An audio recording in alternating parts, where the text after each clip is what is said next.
আসসালামু আলাইকুম। আসসালাম। আমার নাম জেসমিন। কি নাম? Jasmine. Jasmine Begum. Jasmine Begum. বয়স কত আপনার? জন্ম সাল হয়েছে 97 অক্টোবর 7 তারিখে। আচ্ছা, কোন জেলায় জন্মগ্রহণ করেছেন? আমি জন্ম ঢাকাতেই, কিন্তু আমার বাবা মার বাড়ি হয়েছে খুলনা। আপনার গল্পটা আমি জানি এবং অনেকখানি সেন্সিটিভ একটা গল্প। তারপরেও আপনি আজকে এইরকম সোশ্যাল মিডিয়াতে আপনার ফেস দেখিয়ে লোক সম্মুখে আজকের এই গল্পটা বলতে আপনি রাজি হয়েছেন। রাজি হয়েছেন কি? হ্যাঁ, আমি রাজি হয়েছি। এবং আপনার সাথে আমাদের এই গল্প নিয়ে প্রায় 1 বছরের মতো কথা, 1 বছরের বেশি, 1 বছর ধরে আপনি এখানে আসছিলেন। আপনাকে আমরা বিভিন্নভাবে বুঝিয়েছি। শেষ পর্যন্ত আপনি সমস্ত কিছু জেনে শুনে আজকে এই গল্পটা এখানে লোক সম্মুখে বলতে এসেছেন। তো ঠিক আছে, আপনি শুরু করুন যেখান থেকে বলতে চান, ছোটবেলা থেকে যেখান থেকে মনে পড়ে। আমি আসলে 1 বছরের বেশি বলতেছি এই কারণে, কারণ আমি নিরুপায় হয়ে এখানে আসছি। আর আমার গল্পটা যদি বলতে হয় তাহলে আমার পিছন থেকে যেতে হবে, আমার বাবা মার কাছ থেকে আসতে হবে। ছোটবেলা থেকে আসেন? হ্যাঁ। আমি খুব মধ্য ফ্যামিলির একটা গরিব ঘরের মেয়ে। আমার বাবা মাও খুব অসহায়। আমার বাবা খুব ছোটখাটো একটা চাকরি করে, একটা হোটেলে কাজ করে। আমরা ভাই বোন 5 জন। ছোটবেলা থেকে আমরা অভাব জিনিসটাকে ভোগ করে আসছি। কিন্তু মা বাবার ঘরে যখন থেকে মানে একটু ধরে বুঝ হয়েছে তখন থেকে আমরা কষ্ট কি জিনিসটা পাই আসছি।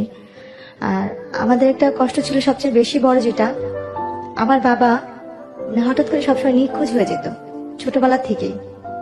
আমরা যতটুকু মনে পড়ে, আমার ছোট ভাইটা যখন একদম কোলে, খুব ছোট কোলে কয়েক মাস হয়েছে, তখন এর কথাটা আমার মোটামুটি ভালোই মনে আছে। এর আগে থেকে নাকি আম্মুর সাথে আব্বু এরকম করতো। আম্মু যখন বিয়ের 7 দিন বিয়ের বয়স, তখন থেকে আব্বু এরকম নিখোঁজ হয়ে যেত। এটা নাকি আব্বুর একটা রোগ ধরতে গেলে ছিল, একটা অভ্যাস। মানে হঠাৎ করে নিখোঁজ হয়ে যেত? ছোট থাকতে। আম্মুর বিয়ের 7 দিন থেকে, কারণ তখন যে আম্মু চলে যাবে, কারণ আম্মুর তো ঘরে সৎ মা ছিল, তার বাবা মানে বাবা যা মা বলতো তাই করতো। তো এই কারণে আম্মু আর কখনো আলাদা হওয়ার চিন্তা ভাবনা করেনি, যে তার তো কোনো মানে সে কার কাছে যাবে। তো আমার মা বাধ্য হয়ে সেখানেই সংসার করছে আমার বাবার সাথে।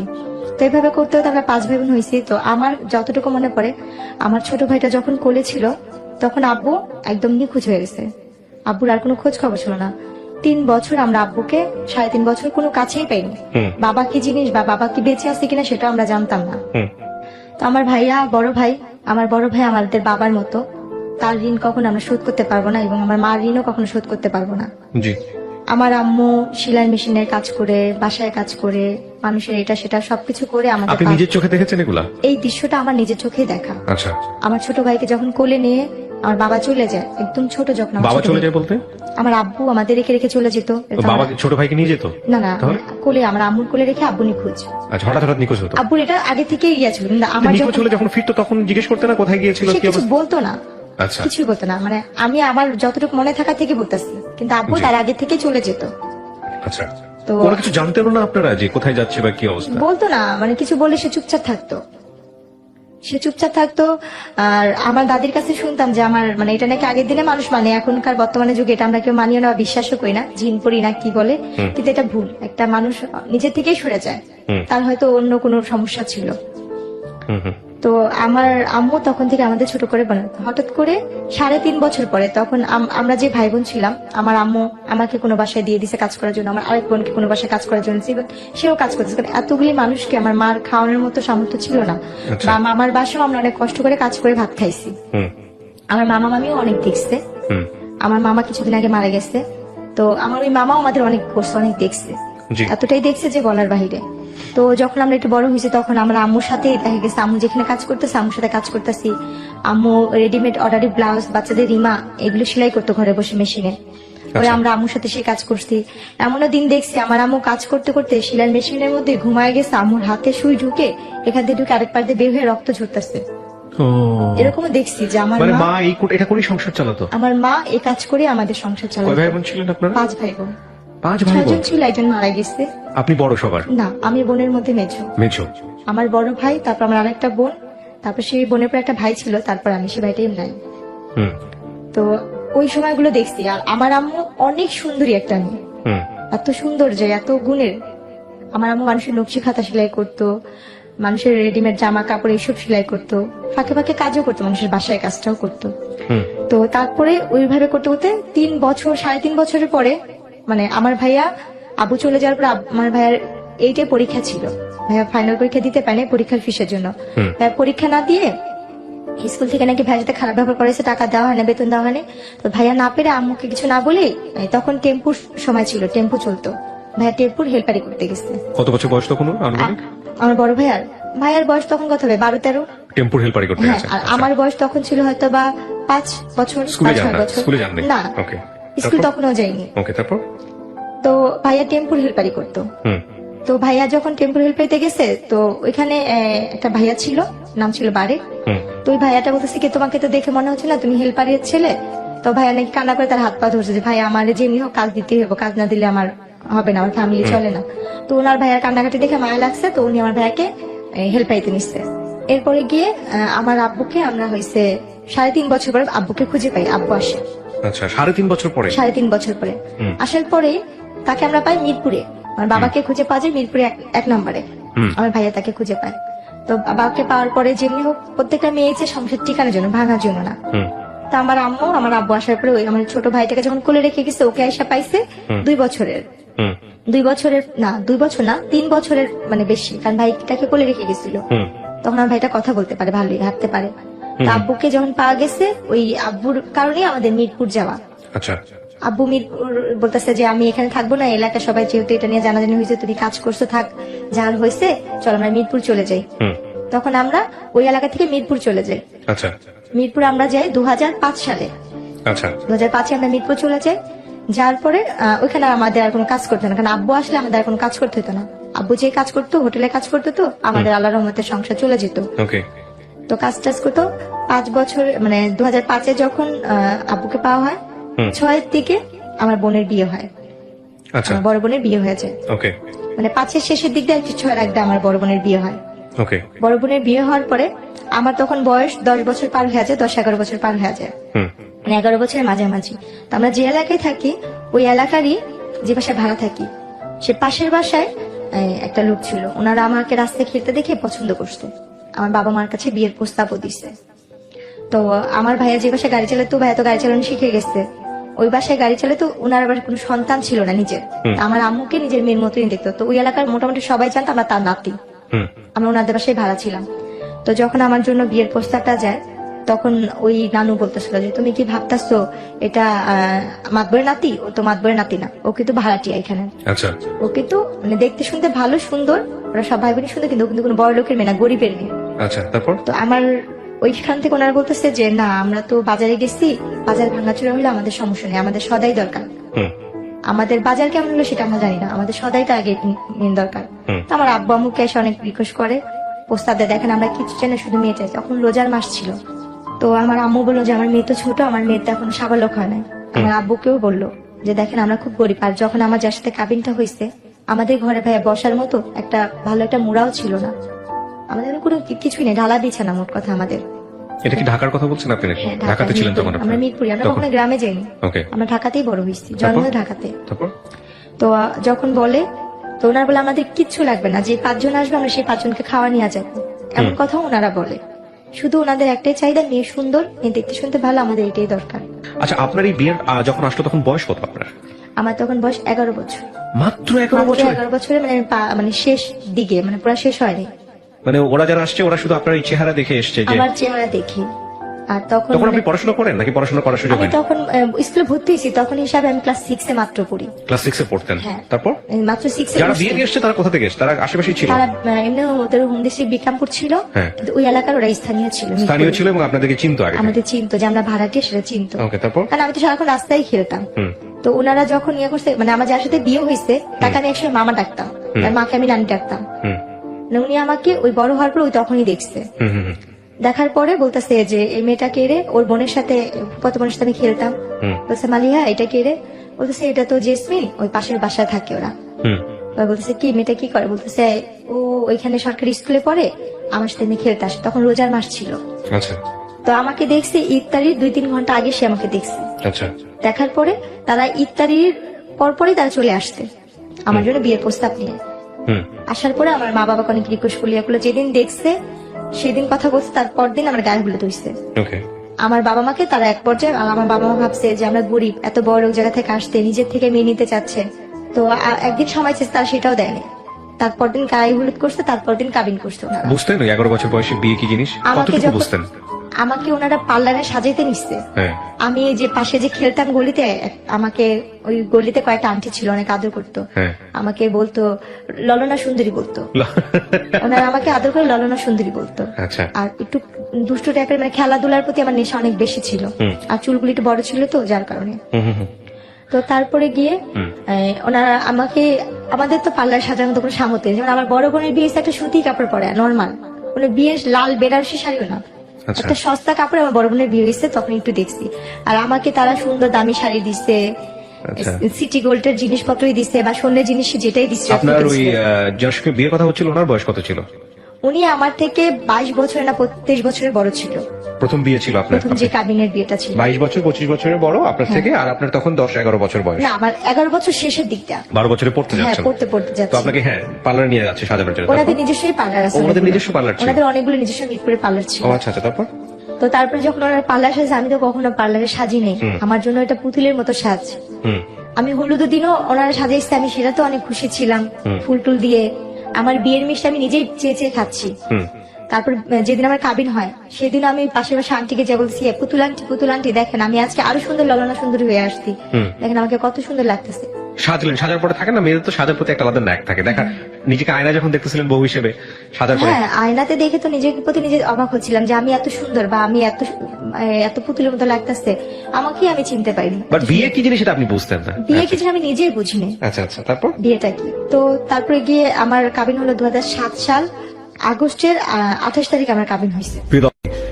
আলাপনে তো কাবিন হওয়ার পরে ওই দিন তো কাবিন হলো, তো ওনারা কাবিনের পর দিয়ে না আমাকে যখন কাজী লিখতেছে কবুল বলবে, আমার আম্মু নিচে, মানে মেহমান আসছে সবাই খাওয়া দাওয়া দিচ্ছে, আব্বু নিচে দাঁড়াচ্ছে কে কে আসবে, তো ওনারা বলতেছে তাঁতি করেন ইফতারির আগে বিয়ে পড়াবো, ইফতারির আগে বিয়ে পড়াবো। তা আম্মু ওরা বলছিল কি ইফতারির পরে একবারে ঠান্ডা মাথায় বিয়েটা পড়ে। তো ওনারা খুব তাড়াতাড়ি করতেছিল, ওনাদের বাসায় হয়েছে, আমাদের বাসাও না কাবিন হয়, ওনাদের ফ্ল্যাটে ওনাদের বিল্ডিং এ নিয়ে কাবিন করেছে না। আমাদের বাসা তো সুন্দর না, আমাদের বাসাতে মানুষ আসতে পারবে না, মেহমান আসতে পারবে না, এই জন্য। তো আমার আম্মু সবাইকে খাওয়া দাওয়া দিচ্ছে, কাজ টাজ করতেছে। এর মধ্যে আমার ভাইয়া বসা ছিল, আর আমার বড় বোনের ভাসুর বসা ছিল। তো ওর মধ্যে ওনারা বলতেছে কি আমার বাবার নাম, আমার মায়ের নাম, সবার নাম নিচ্ছে, লিখতেছে। তো আমাকে কবুল বলতে বলছে, আমাকে কিন্তু আমার একবার মামি আর আমার নানি শিখা দিছিল, তোর যদি কবুল বলতে বলে তুই কখনোই কবুল বলবি না, চুপচাপ থাকবি। অনেকক্ষণ পরে আমরা যখন বারবার তোরে বলবো বল বল বল, তারপর তুই বলবি। কিন্তু আমি আর সেই জিনিসটা বুঝিনি।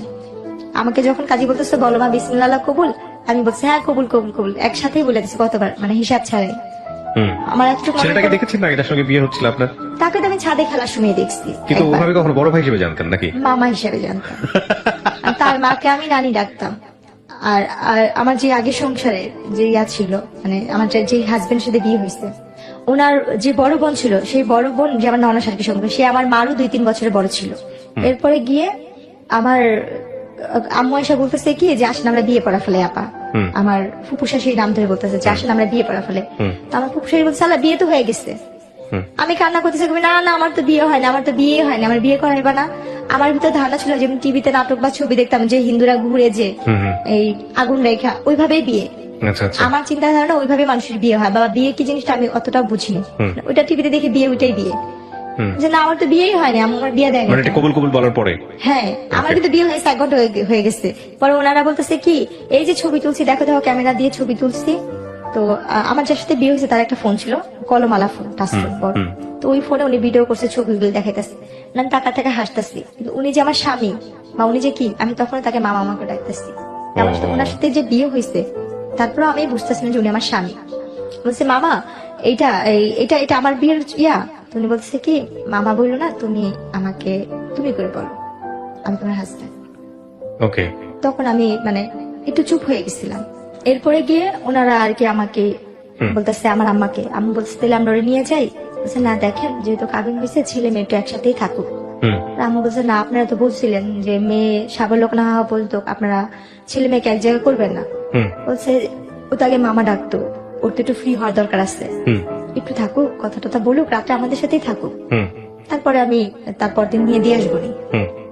পরে আম্মু আব্বু মানে চুপচাপ থেকে আমার নানি বলতেছে কি যে না ঠিকই আছে, রেখে যায়, কারণ থাকার দরকার আছে, বোঝার দরকার আছে যে ও এখন আরেকবারই বউ কাজটা।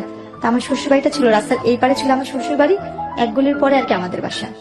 মানে আবার চাইলে ভিতর দিয়ে আরেকটা গুলে যাওয়া যেতে বলা যে এই পারে ওই পার। হুম এরপরে গিয়ে রাতে যে কাহিনীটা, ওনার অনেক সুন্দর করে ফুল টুল দিয়ে ঘর সাজাইছে, রুম সাজাইছে, আমাকে নিচ্ছে, আমি নিজের ঘরে নিজে ফুল টুল নিয়ে টেটুনি খেলতেছি, হুম আমি নিজেই ওইটা যে আমার ঘর। তো ওনাকে দেখে আমি খুব ভয় পাইতাম, আমি বিয়ের আগে থেকে ওই আমাকে দেখলে ভয় পাইতাম, হুম কারণ সে তো পলিটিক্স করতো, রাজনীতি করতো, ওকে তাকে আমি খুব ভয় পাইতাম। তার চোখ অল টাইম লাল থাকতো, আর খুব ফর্সা মানুষ তো। আচ্ছা বলছিলাম, মা, লাল কেন থাকতো এটা বুঝতেন না? না, আমি ওটা কখনোই বুঝতাম না। আচ্ছা তারপর? ওনাকে যখন রুমে দেখছি না, আমি ভয় চুপচাপ হয়েছি। উনি না গুন্ডা, ওনাকে না সবাই ভয় পায়, এলাকার সবাই হুম ওনাকে নাম ধরে যেটা বলে। হুম উনি এই ঘরে কেন, উনি কি আমার সত্যিকার স্বামী? উনি তখন বলে উনি আমার হাজবেন্ড। ওই জিনিসটা আমার ভিতরে ভয় কাজ করছে। তো তখন থেকে তার ভিতর থেকে আমার একটা দূরত্ব, সে যে আমার স্বামী সেটা আমি কখনোই মানতে পারতাম না, ভয় পাইতাম। আচ্ছা তারপরে ওই দিনের ঘরে আমাকে কোনোভাবেই দিতে পারবেন, যতবারই দিয়ে হয় খাটের নিচে কলাই, এই রুমে ঢুকাচ্ছি, ওই পাড়ে বাইরে বের হয়ে যাচ্ছি। আমার সারা রাত এভাবেই গেছে, ও মানে কোনোভাবে আমি কান্নাকাটি করতেছি, চিল্লাইতে আসছি। পরে আমার যে ফুপু শাশু ছিল উনি বলতেছে ঠিক আছে থাক, ও আমার সাথে ঘুমাক, আমি পরে তোকে ডাক ইয়ে করে দিব। হুম রাতে তো খাওয়া দাওয়া করলাম ওনাদের সাথে সবাই একসাথে। হুম খাওয়াটার পরে ছবি তুললো, আমাকে জোর করে উনি নিয়ে নেওয়া ছবি তুললো, হুম। আমার হাজবেন্ডের সাথে ছবি তুললো। হুম পরে এক পর্যায়ে যেহেতু কেউ নাই, আমার বাবা মা এখানে, আর যেহেতু আমার বিয়ে হয়ে গেছে এটা আমাকে বুঝতেই হচ্ছে, শ্বশুর বাড়িতে চলে গেছেন? হ্যাঁ। হুম। তখন ছবি তুললো, ছবি তুলছি, ওনাদের সাথে আসছি, কিন্তু ওনার সাথে আমি ওরকম ভাবে কথা বলছি না। উনি আমার শরীরে হাত রেখে ছবি তুলছে, আমি তারপর ভয় পাচ্ছি, হুম শুধু ভয়ে ওখানে ছবি তোলা।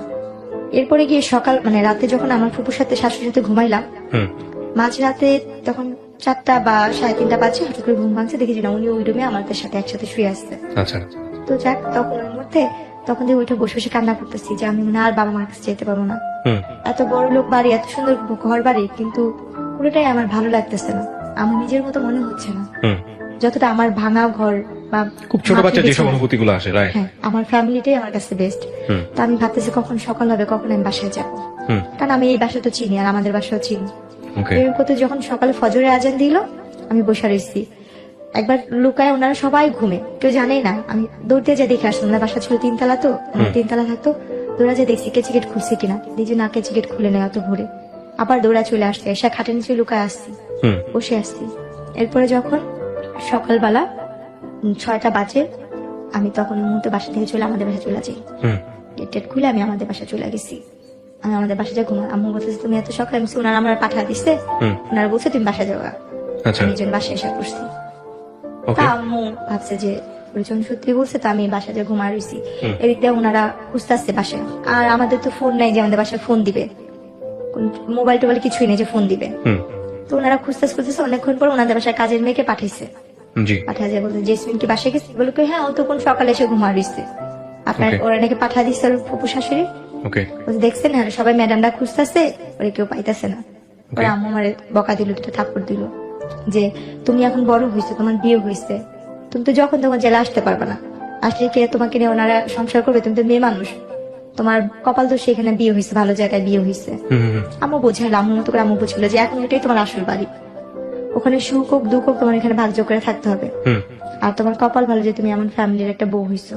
এগুলো যেটা বোঝায় আর কি হ্যাঁ, অভিভাবকরা, বোঝায়। হ্যাঁ বেশি দিন তো না, তুমি কয়দিন থাকো, তোমাকে পরে উঠা দেওয়া যখন হবে তখন, হুম এই কয়দিন ওইখানে গিয়ে থাকো, পরে আবার আম্মু নিয়ে দিয়ে আসতে।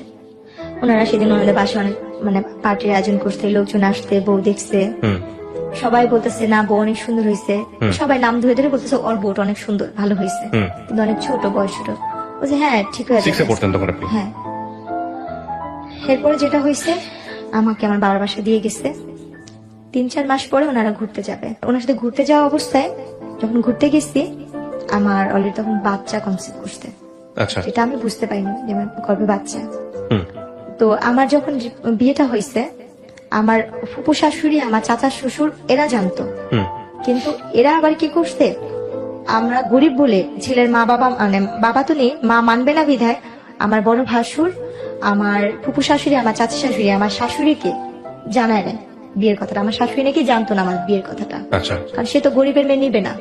ও কিন্তু আমার যে বড় ভাসুর সে খুব ভালো ছিল, ওকে, এবং সে সেটা মানতো না বলেই সে ইনফর্ম ছিল। হ্যাঁ, কিন্তু আমরা জানতাম না যে আমার শাশুড়ি না, আমার মার সামনে অন্য একজনকে ফেস করেছে, এটা শাশুড়ি, ও ছেলের মা।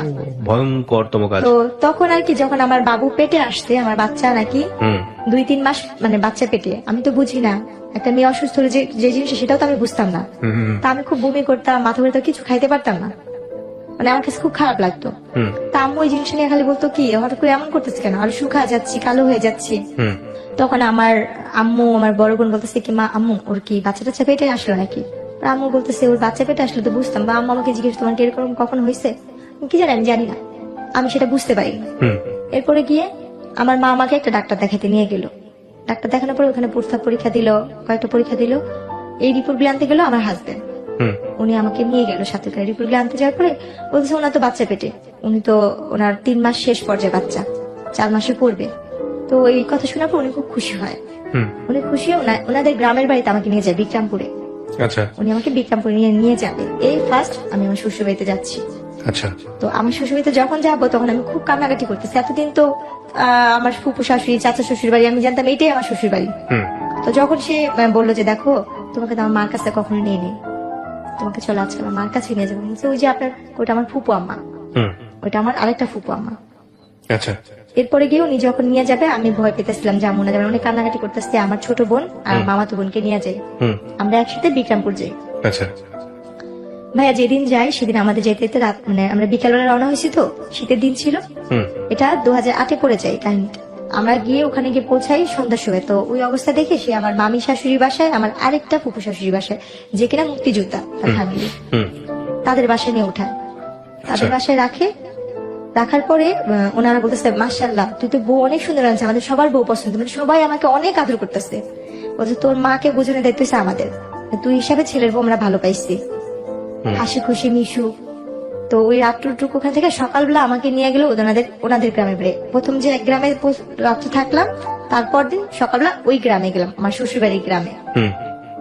তো যাওয়ার পরে ওই জোগানিয়া গ্রামে যাওয়ার পরে ওখানে আর কি ওনারা বউ দেখে আমার শাশুড়ি বলতেছে খালি কি চামড়া ধলাই আনছিস, কোনো টাকা পয়সা আনিস নাই, বউর সাথে কিছু দেয় না। উনি আমার কানে হাত দিচ্ছে, গলায় হাত দিচ্ছে, হাতে হাত দিচ্ছে। হ্যাঁ, শূন্যের কিছু নেই। তখন আমি বলতেছি কি আল্লাহ উনাকে তো দেখছিলাম ওই নানুর বাসায়, তাহলে উনিও তো আমাদের নানি হইতো।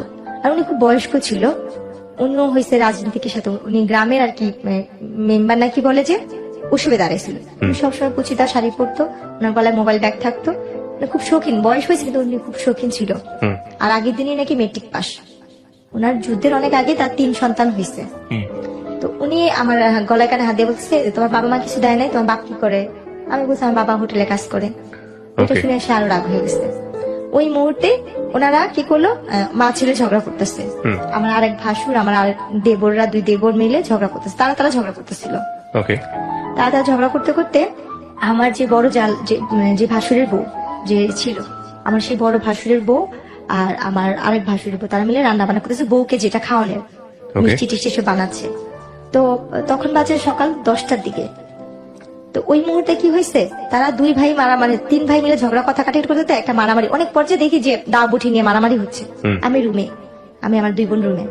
কতক্ষণ পরে আমি মারামারি, সেটা আমার স্বামী, তার সাথে যেহেতু সংসার করছি প্রায় 1 বছরের মতো সময় হয়ে আসতেছে কাছাকাছি। তো ওনার সাথে ঝগড়া লাগছে দেখে আমি একটু বাইরে এসে দরজার সামনে দাঁড়িয়েছি। দাঁড়ানোর পরে আমার যে আরেক ভাসুর, মেজু ভাসুর যাকে বলে, সে এসে আমার মুখে বেশ একটা খারাপ করে একটা গালি দিয়ে আমার চুলটা ডাইনা ধরে, এইটার আগে মার, একটা গালি দিয়ে বলতেছে এটার আগে মার, ভাষা খারাপ করে এটার আগে মার, এটার বাপ মা এটার কথা দিচ্ছে। উনি আমার চুল টাইনা না ধইরা উনি কি করলো, বলছে অনেক বাজে ভাষায় গালাগালি করছে, ওকে আগে মার, চামড়া ধরা তো গেছে এটা সেটা করতে গছা দিচ্ছে। এভাবে বলে উনি ইয়া করলো। ভাই কখনো যুদ্ধ কি জিনিস দেখিনি, শুনছি শুধু মুক্তিযোদ্ধা নাকি অনেক কষ্ট, কিন্তু সেই দিনের যুদ্ধটা মনে হয় কি আমার জীবনে অনেক বড় একটা যুদ্ধ ছিল।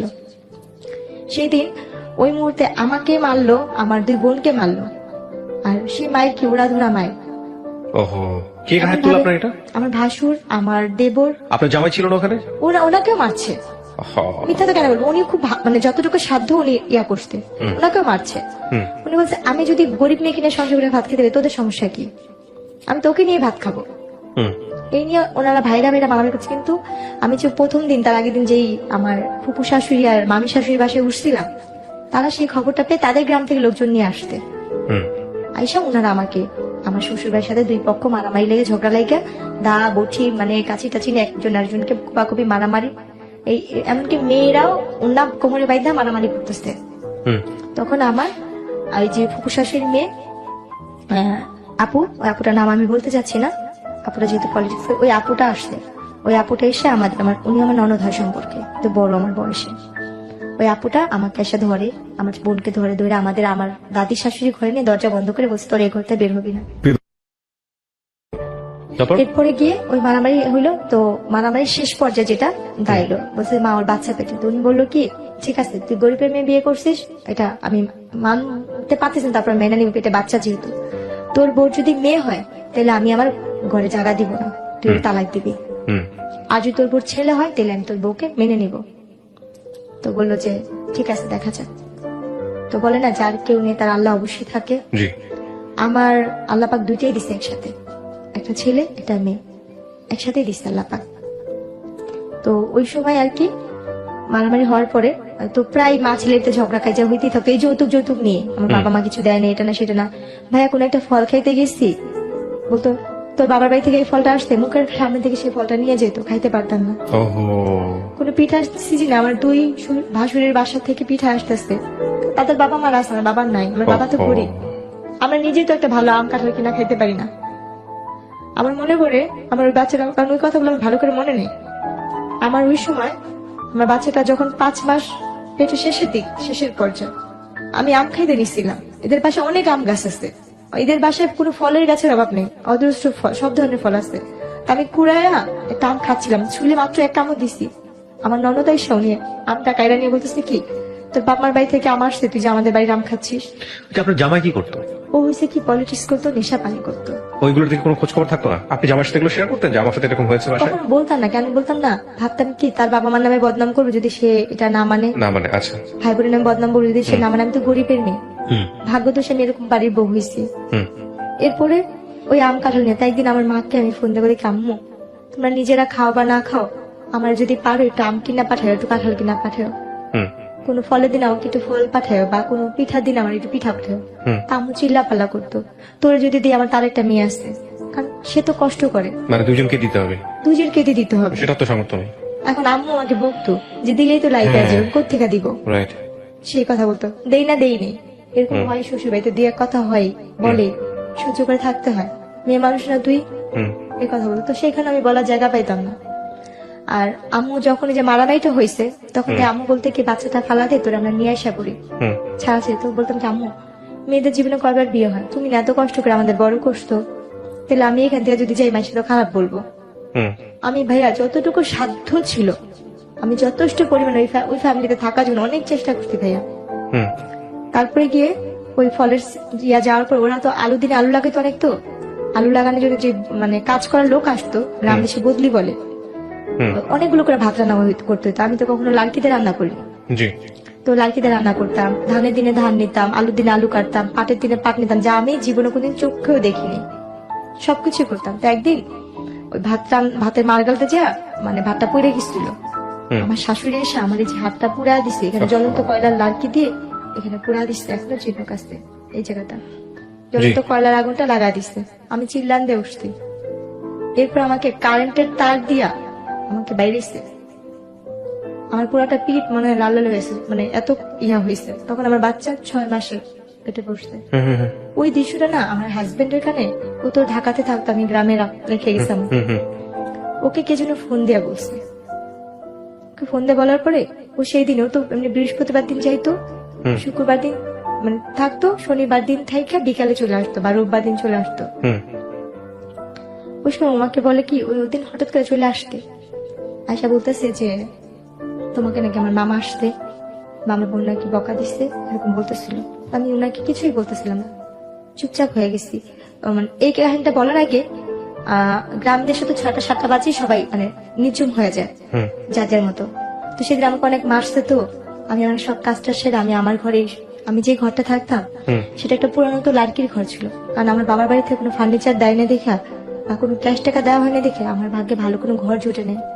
যখন আমার স্বামী আসতো তখন আমার শাশুড়ির রুমের সাথে রুমটা আমাকে থাকতে দিত, আর যখন সে না থাকতো আমি ওই ঘরটাই থাকতাম, ওই ঘরটাই ঘুমাইতাম। তো পাটাতন ঘরে তো উনি গেছে, ওনার মার সাথে ভাত খাইছে, কথা বলতেছে, মা ও ভাত খাবে না জেসমিনে, বলে কেউ খায়া চলে গেছে, তোর খা, তুই খা। আমার বাচ্চাদের কিছু করতো, কাজকর্ম কিছু করতো আপনার জামাই? এমনি শুনতাম যে প্রেসের কাজ করতো, তো ওইখানে ও বলার পর ও রুমে গেছে, যা বলতেছে কি যে তুমি ভাত খাইছো? আমি বলছি না, আমি তো খাইনি, আমি আজকে সারাদিনেও খাইনি, কালকেও খাইনি। বলছি কেন? বলছে আমি এই অন্যায় গুলো করছি দেখা ওটা দেয়। ও আমাকে ওই কথাগুলো জিজ্ঞেস করার পর আমি এই কথাগুলো বললাম।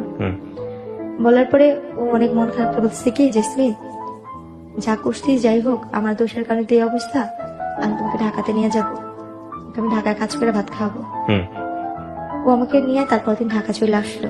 আচ্ছা, ঢাকা চলে আসার পরে ঢাকা দুজনে মোটামুটি ভালোই ইয়ে করতেছিলাম। ও আমাকে ওই যে বাসাটা নিয়েছে ওইখানে বাসা ভাড়া বেশি, আর পলিটিক্স ওইভাবে থাকতে পারতেছিলাম। তো ও বলে কি তুমি তোমাদের বাসায় থাকো, বাচ্চা হওয়ার পরে আমি তোমাকে নিয়ে আসবো নি। তারপর আমার বাবা মার কাছে এনে দিয়ে গেল। দিয়ে যাওয়ার পরে 3 দিন পর ও বলতেছে কি শুনেন, আমার আম্মা তো বলছে আপনার মেয়ের যদি ছেলে হয় তাহলে আমাদের বাড়িতে উঠাবো, আর যদি ছেলে না হয় তাহলে আপনার মেয়েকে আমি আর নিবো না, মেয়ে হলে আমি তালাকের কাগজ বাসায় পাঠা দিব। একে তো আমি বিয়ে করছি কিছুই পাই নাই, আমার অন্যান্য ভাইরা পাইছে, আর আপনার মেয়ের যদি মেয়ে, আমার 2 ভাইয়েরও মেয়ে, আপনার ঘরের মেয়ের ঘরে যদি মেয়ে হয় তাহলে আমি এই বউতে কি করবো? আচ্ছা, এটা কে বলেছে? আমার ওই হাজবেন্ড। এরপর শেয়ার করে খোঁজ খবর না করে একদিন আমার মা আর আমার খালা মিলে আমার শাশুড়িকে ফোন দিচ্ছে যে আপনার কি জেসমিনকে নেবেন না, ওর তো 7 মাস শেষের দিকে, বা আপনার কি দেখতে বলছে যে আমার ছেলে যা বলার বলেই দিচ্ছে।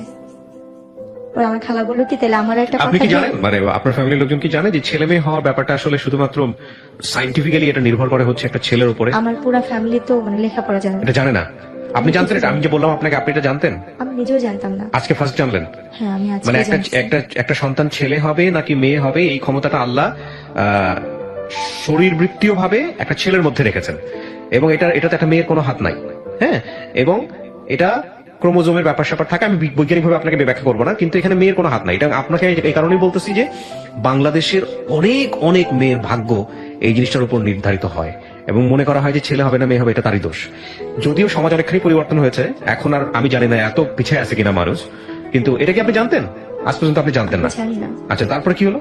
এরপরে গিয়ে সে আর আমাকে নিতে আসতো, তখন আমি শুধু কান্না করতাম আর ভাবতাম যে আল্লাহ কেন এরকম করলো, বা আমার বাবা মা এত টাকা পয়সা কোথায় পাবে? ডাক্তার বলছে যে মেয়ের বয়স কম, সিজার করতে হবে, বাচ্চা একসাথে 2 বাচ্চা একসাথে পেটে, সিজার করতে হবে, এরকম ভাবে মানে ইয়া করতেছে। আচ্ছা, তখন আর কি আমার বাবা মা কি করবে, তারাও খুব টেনশন করতো। তার মধ্যে আল্লাহ ভরসা, আমি শুধু ভাই কান্না করতাম, কারণ কান্না করেছে আমার আর কিছু করার নেই। কিন্তু আমি তাকে কখনো মানে আমার হাজবেন্ডকে লাগবে বা তাকে আমার দরকারি ওরকম ভাবে তখন আমি ট্রাই করি, মানে স্বামী কি জিনিসটা আমার ভিতরে তখনও কোনো কিছু কাজ করেনি। আচ্ছা, আমার ভিতরে ওই জিনিসটা মাথায় দেখে সে যদি নাও আসতো, আমার কোনো কিছু যায় আসে না, তার কোনো মায়া বা ভালোবাসা কোনো কিছুই সৃষ্টি হয়নি।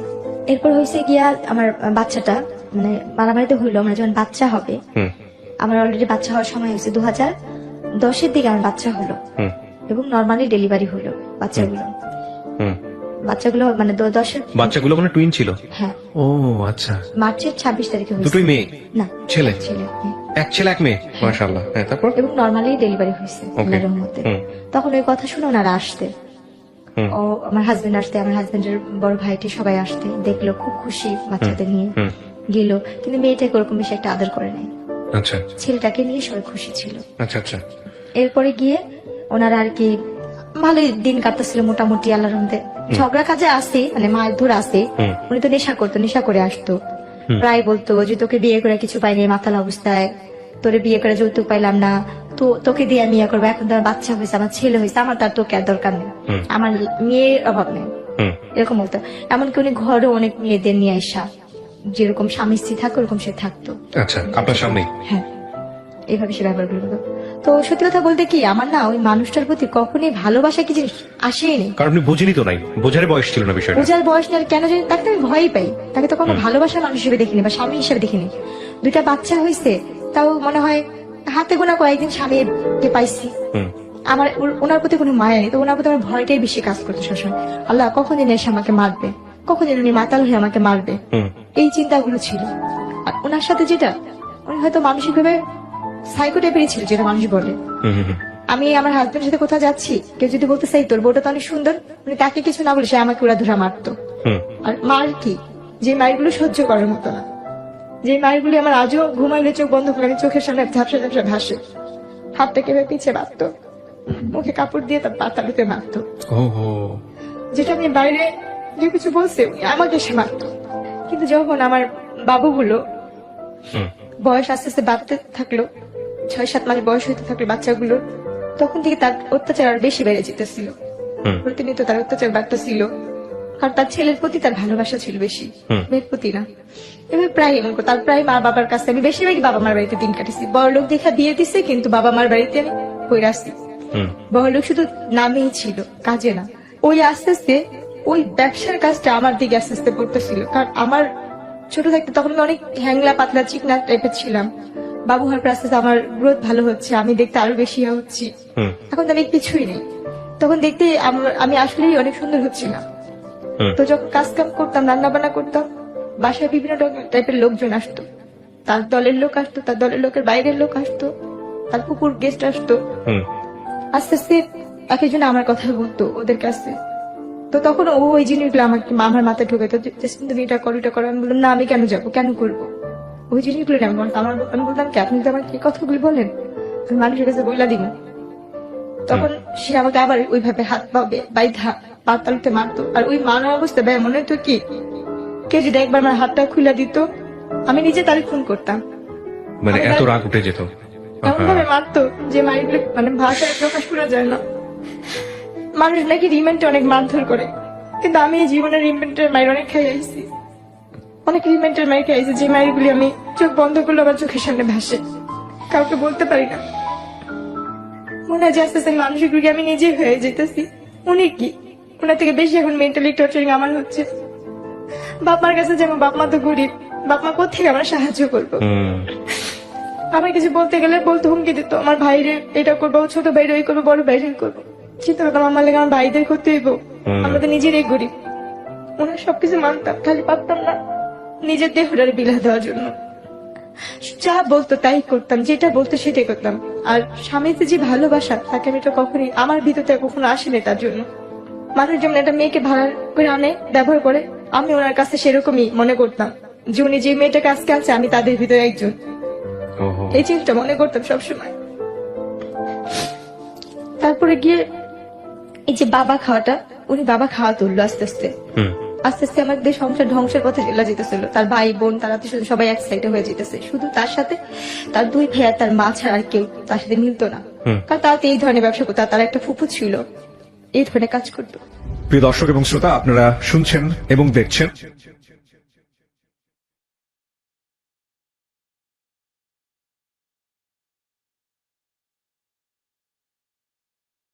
আমার যতটুকু লাস্টের দিকটা মনে পড়ে, আমার উপরে তো যে অত্যাচার গেছে তো গেছি, আমাকে গ্রামে নিয়ে আমি বলছি, এরপরে পুলিশ কেস হয়েছিল বংশাল থানার ভিতরে ওর নামে? ওর নাম। আচ্ছা। তবে যে বাসায় থাকতাম সে বাসায় আমাকে একবার অনেক মারতেছিল। ওই দিন মনে হয় আমাকে ছাদ থেকে ফালা দেওয়ার কোনো প্ল্যান করছিল। আচ্ছা। যে বিল্ডিং এ থাকতাম 7 তলায়, আচ্ছা।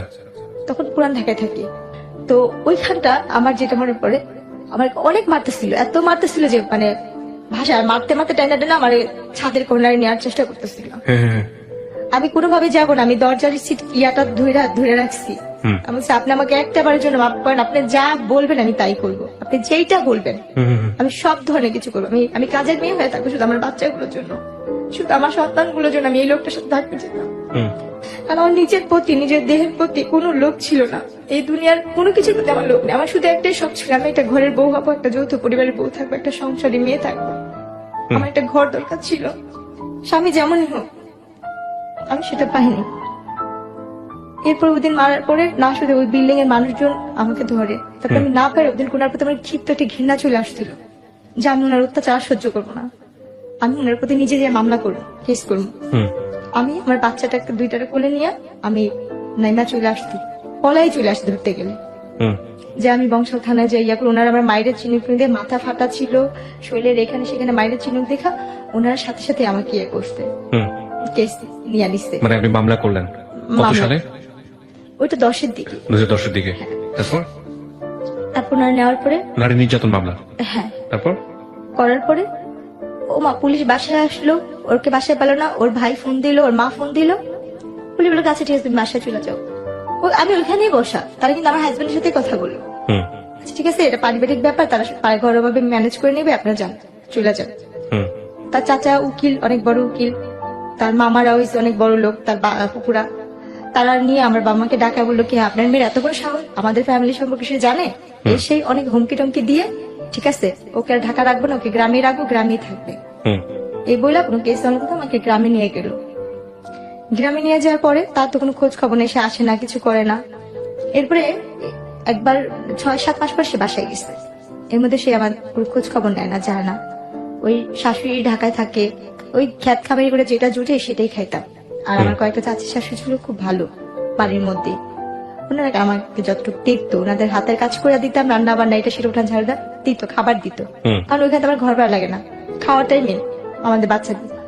তো হঠাৎ করে আমি যাওয়ার পর ওনার ফোন আসছে, আমি রিসিভ করছি। আচ্ছা। একটা মেয়ে ওনাকে জান করে ডাকতেছে ওনার নাম ধরে। পরে শুনলাম যে ওনার সাথে ওই মেয়েটার বিয়ে হবে।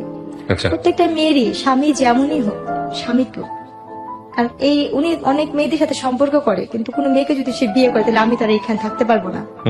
ওই চিন্তা ভাব করে তখন আমি বলছি, আপনি যদি বিয়ে করেন তাহলে ওনারা তো বলছে পরবর্তীকালে আপনি কিছু করলে আপনার বিরুদ্ধে ওনারা ব্যবস্থা নিবে। আমি তাহলে ঢাকা যাবো, আমি ঢাকা গিয়েই বলবো। পরে উনি কি বলল, তুই ঢাকা যাবি কোথেকে, তুই এখানে বের হইতে পারলিস না, এই কথা বলে যায়। ওই দিন আমাকে অনেক মারলো। তারপর দিন আমি গ্রামের চেয়ারম্যান মেম্বারকে ডাকাইছি, ওদের ডাকাইলো, ওদের সমাজ থেকে মেয়েতে এক ঘরে করে রাখতো। তারপরে গিয়ে যেটা করলো, গ্রামের চেয়ারম্যান মেম্বারের বিচার করে দেওয়ার 2 দিন পরে 2 দিন সাথে খুব ভালো ব্যবহার করলো, খুব ভালো ব্যবহার করলো। করার পরে 3 দিনের দিন আমার যেটা মনে পড়ে, আমার বাচ্চাদের ভাত খাওয়াচ্ছিলাম, পিছন থেকে আমার হাতটা কে ধরছে আমি সেটা জানি না, আমার আজও মনে পড়ে না। সামনে থেকে আমার শাশুড়ি এরকম গালটা চেপা ধরছে 2 হাত দিয়ে, আর আমার স্বামী আমার পাও 2টা ধরে রাখছিল। আমার অতটুকু দৃশ্যই আমার মনে আছে, আর কিছু মনে নেই বা মনে পড়েও না। তারপর এরপর যখন আমি 15 দিন না 20 দিন পরে যখন আমার সেন্স ফিরছে বা আমি একটু সুস্থ হয়েছি, তখন শুনি যে আমি মেডিকেলে, হাসপাতালে। আমাকে মায়েরা কোন ধরনের ঘুমের ওষুধ খাওয়ায়া আমাকে বস্তায় ভরে বুড়িগঙ্গা নদীর এখানে ফালা দেওয়া হয়েছিল। কিন্তু আমার আল্লাহ কেন বাঁচেছে আমি জানি না। আমার এই জীবনের প্রতি ঘৃণা, নিজের জীবনের প্রতি শুধু ঘৃণে। তখনই আল্লাহ আমার নিয়ে যেত দুনিয়া থেকে। যদি তখনই আল্লাহ আমাকে নিয়ে যেত, তাহলে আজকে আমি যেখানটা আসছি বা যেখানে কথা বলতে আসছি, হাজার হাজার মানুষ আমার যেখানে দেখবে আমাকে দেখতো না। কারণ আমার বাবা মা গরিব কিন্তু পর্দা করে, আমার বাবা মা 5 ওয়াক্ত নামাজ পড়ার চেষ্টা করে। এরপরে যখন আমি একটু সুস্থ হইলাম, বস্তায় করে ওখান থেকে বের করছে কে, কি জানছেন? সুপাররা নাকি, আমি যেটা শুনছি আর কি, সুপাররা রাস্তা ঝাড়ু দেয় না, ওনারা আমাকে দেখতেছে, আমার এই মাথাটা একটু পেড়া নাকি ছিল, আমার সর্বমুখ নীল হয়ে গেছিল। আচ্ছা। পিত্ত নাকি যেরকম নীল থাকে আমার আম্মুর কাছে শুনছি, ওরকম নীল টাইপের। আমি নাকি একটু একটু করে মুখটা আমার এইখানটা নড়তেছে পানির জন্য, পানির জন্য নাকি গলাটা কাঁপতেছিল। তখন নাকি ওইখানে কারণ নাকি ইয়ে করতে পানি টানি দিচ্ছে, মেডিকেলে নিচ্ছে। আমার যে ভাবির ভাই হয়েছে, তখন ছিল একজন কনস্টেবল। না, কিন্তু আপনাকে মেডিকেলে নেওয়ার পরে আপনাকে চিনবে কিভাবে মানুষ? চিনবে বলতে ওই যে আপনি পরিচয় বলে দিয়েছেন যে আমার বাড়ি, তাহলে পরিচয় বলিনি। তাহলে যেইখানে আমার ফালানো হয়েছিল ওই থানার কনস্টেবলের কাজ করতো আমার ভাবির বড় ভাই, আপন বড় ভাই। উনি দেখে চিনেছে আপনাকে? উনি বলতেছে কি, আমার ভাবির নাম ধরে বলতেছে কি, তো ননদ কইরে জেসমিন কত গ্রামের বাড়িতে কত নাই। আচ্ছা। ওরা বলতেছে কি, তোরা একবার মেডিকেলে আসতে পারবি, সেম দেখতে ওর মতনই একটা মেয়ে। আচ্ছা আচ্ছা। আর এই কথা শোনার পর না, তার 3-4 দিন আগে থেকে মার মন তো, আমার মা নাকি খালি বলতে করে ওর সাথে একটু কথা বলতে পারতাম, ওর সাথে একটু কথা বলতে পারতাম, একটু দেখতে পারতাম। তো যখন ভাবির কাছে কথা শুনছে না, তখন নাকি আমার আম্মু খালি এটা আমার মেয়ে, এটা আমার মেয়ে, চলো যাই চলো যাই। তখন আমার ভাইয়া, আমার আম্মু, আমার খালাতো বোন সবাই মিলে গেছে মেডিকেলে। ওকে, তারপর যাওয়ার পরে ওনারা আর কি ওখানে আমাকে দেখলো, দেখে তো আমার আম্মু ধরে নাকি কান্নাকাটি করতেছে। আমি নাকি যাকে দেখতাম তাকে দেখে ভয় পেতাম, যাকে দেখতাম তাকে দেখে আমি ভয় পেতাম। আমি নাকি কারোর সামনে যেতে পারতেছিলাম না, যাকে দেখতাম তাকে দেখে বলতাম ও মারতে ও মারতে। তারপরে ওই সাংবাদিকরাও নাকি গেছিল, ওইখান থেকে আমাকে ঢাকা মেডিকেলের মানবাধিকারের শাখায় পাঠা দিচ্ছিল নাকি ওসিতে। আচ্ছা। ওখানে আমার চিকিৎসা হয় এবং ওইখানে আমার এই চোখের কর্নিয়াটা নষ্ট করে দিয়েছিল। আমি 3 বছর চোখে দেখতে পারিনি, এই বাম পাশে এই চোখটার এটার জন্য এই চোখের সমস্যা হয়েছিল। তারপর তো ওই সময় চোখে আমার আঘাত পড়ে এবং গলার মধ্যে এই ধানটা ইয়ে হয়ে গেছে, কথা ফ্যাস করে আসতো, কথা ভালো করে বলতে পারতাম না। তারপর এরপরে যখন আমাকে বাসায় নিয়ে গেল, 20 দিনের না 25 দিনের দিন বাসায় নিয়ে গেল, ওর যে যারা সাংবাদিক মাঝে আমার চাচা শ্বশুর এসে বলছে এই কেস নিয়ে যদি ইয়া করেন তাহলে আপনাদেরই সমস্যা হবে। তখন আমার বাপ মা চিন্তা করলো আমরা তো এদের সাথে কখনো পারবো না, কিছু করতে পারবো না। আমার বাবা মা কি করলো, না পাইরা আমরা মিরপুর থেকেই ওই এলাকা থেকে আমরা আবার চলে আসলাম আচ্ছা খিলগাঁও। আচ্ছা, এদের সাথে আমরা আর কোনো কিছুতে বাড়াবাড়ি করতে চাইনি, বাড়াইনি।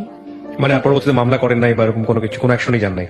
না। তখন কি মনে হয়েছে যে জীবন যদি না থাকে বা যেহেতু পারবো না, অর্থ নাই, সামর্থ্য আমাদের তো নাই? কোনো সামর্থ্য নেই, আমরা তো এদের সাথে পারবোই না। এক্স্যাক্টলি, সারা পৃথিবীতেই তো এটা একটা বড় সমস্যা। যার অর্থ নাই তার কোনো ক্ষমতা নাই, এটাই রূঢ় বাস্তবতা।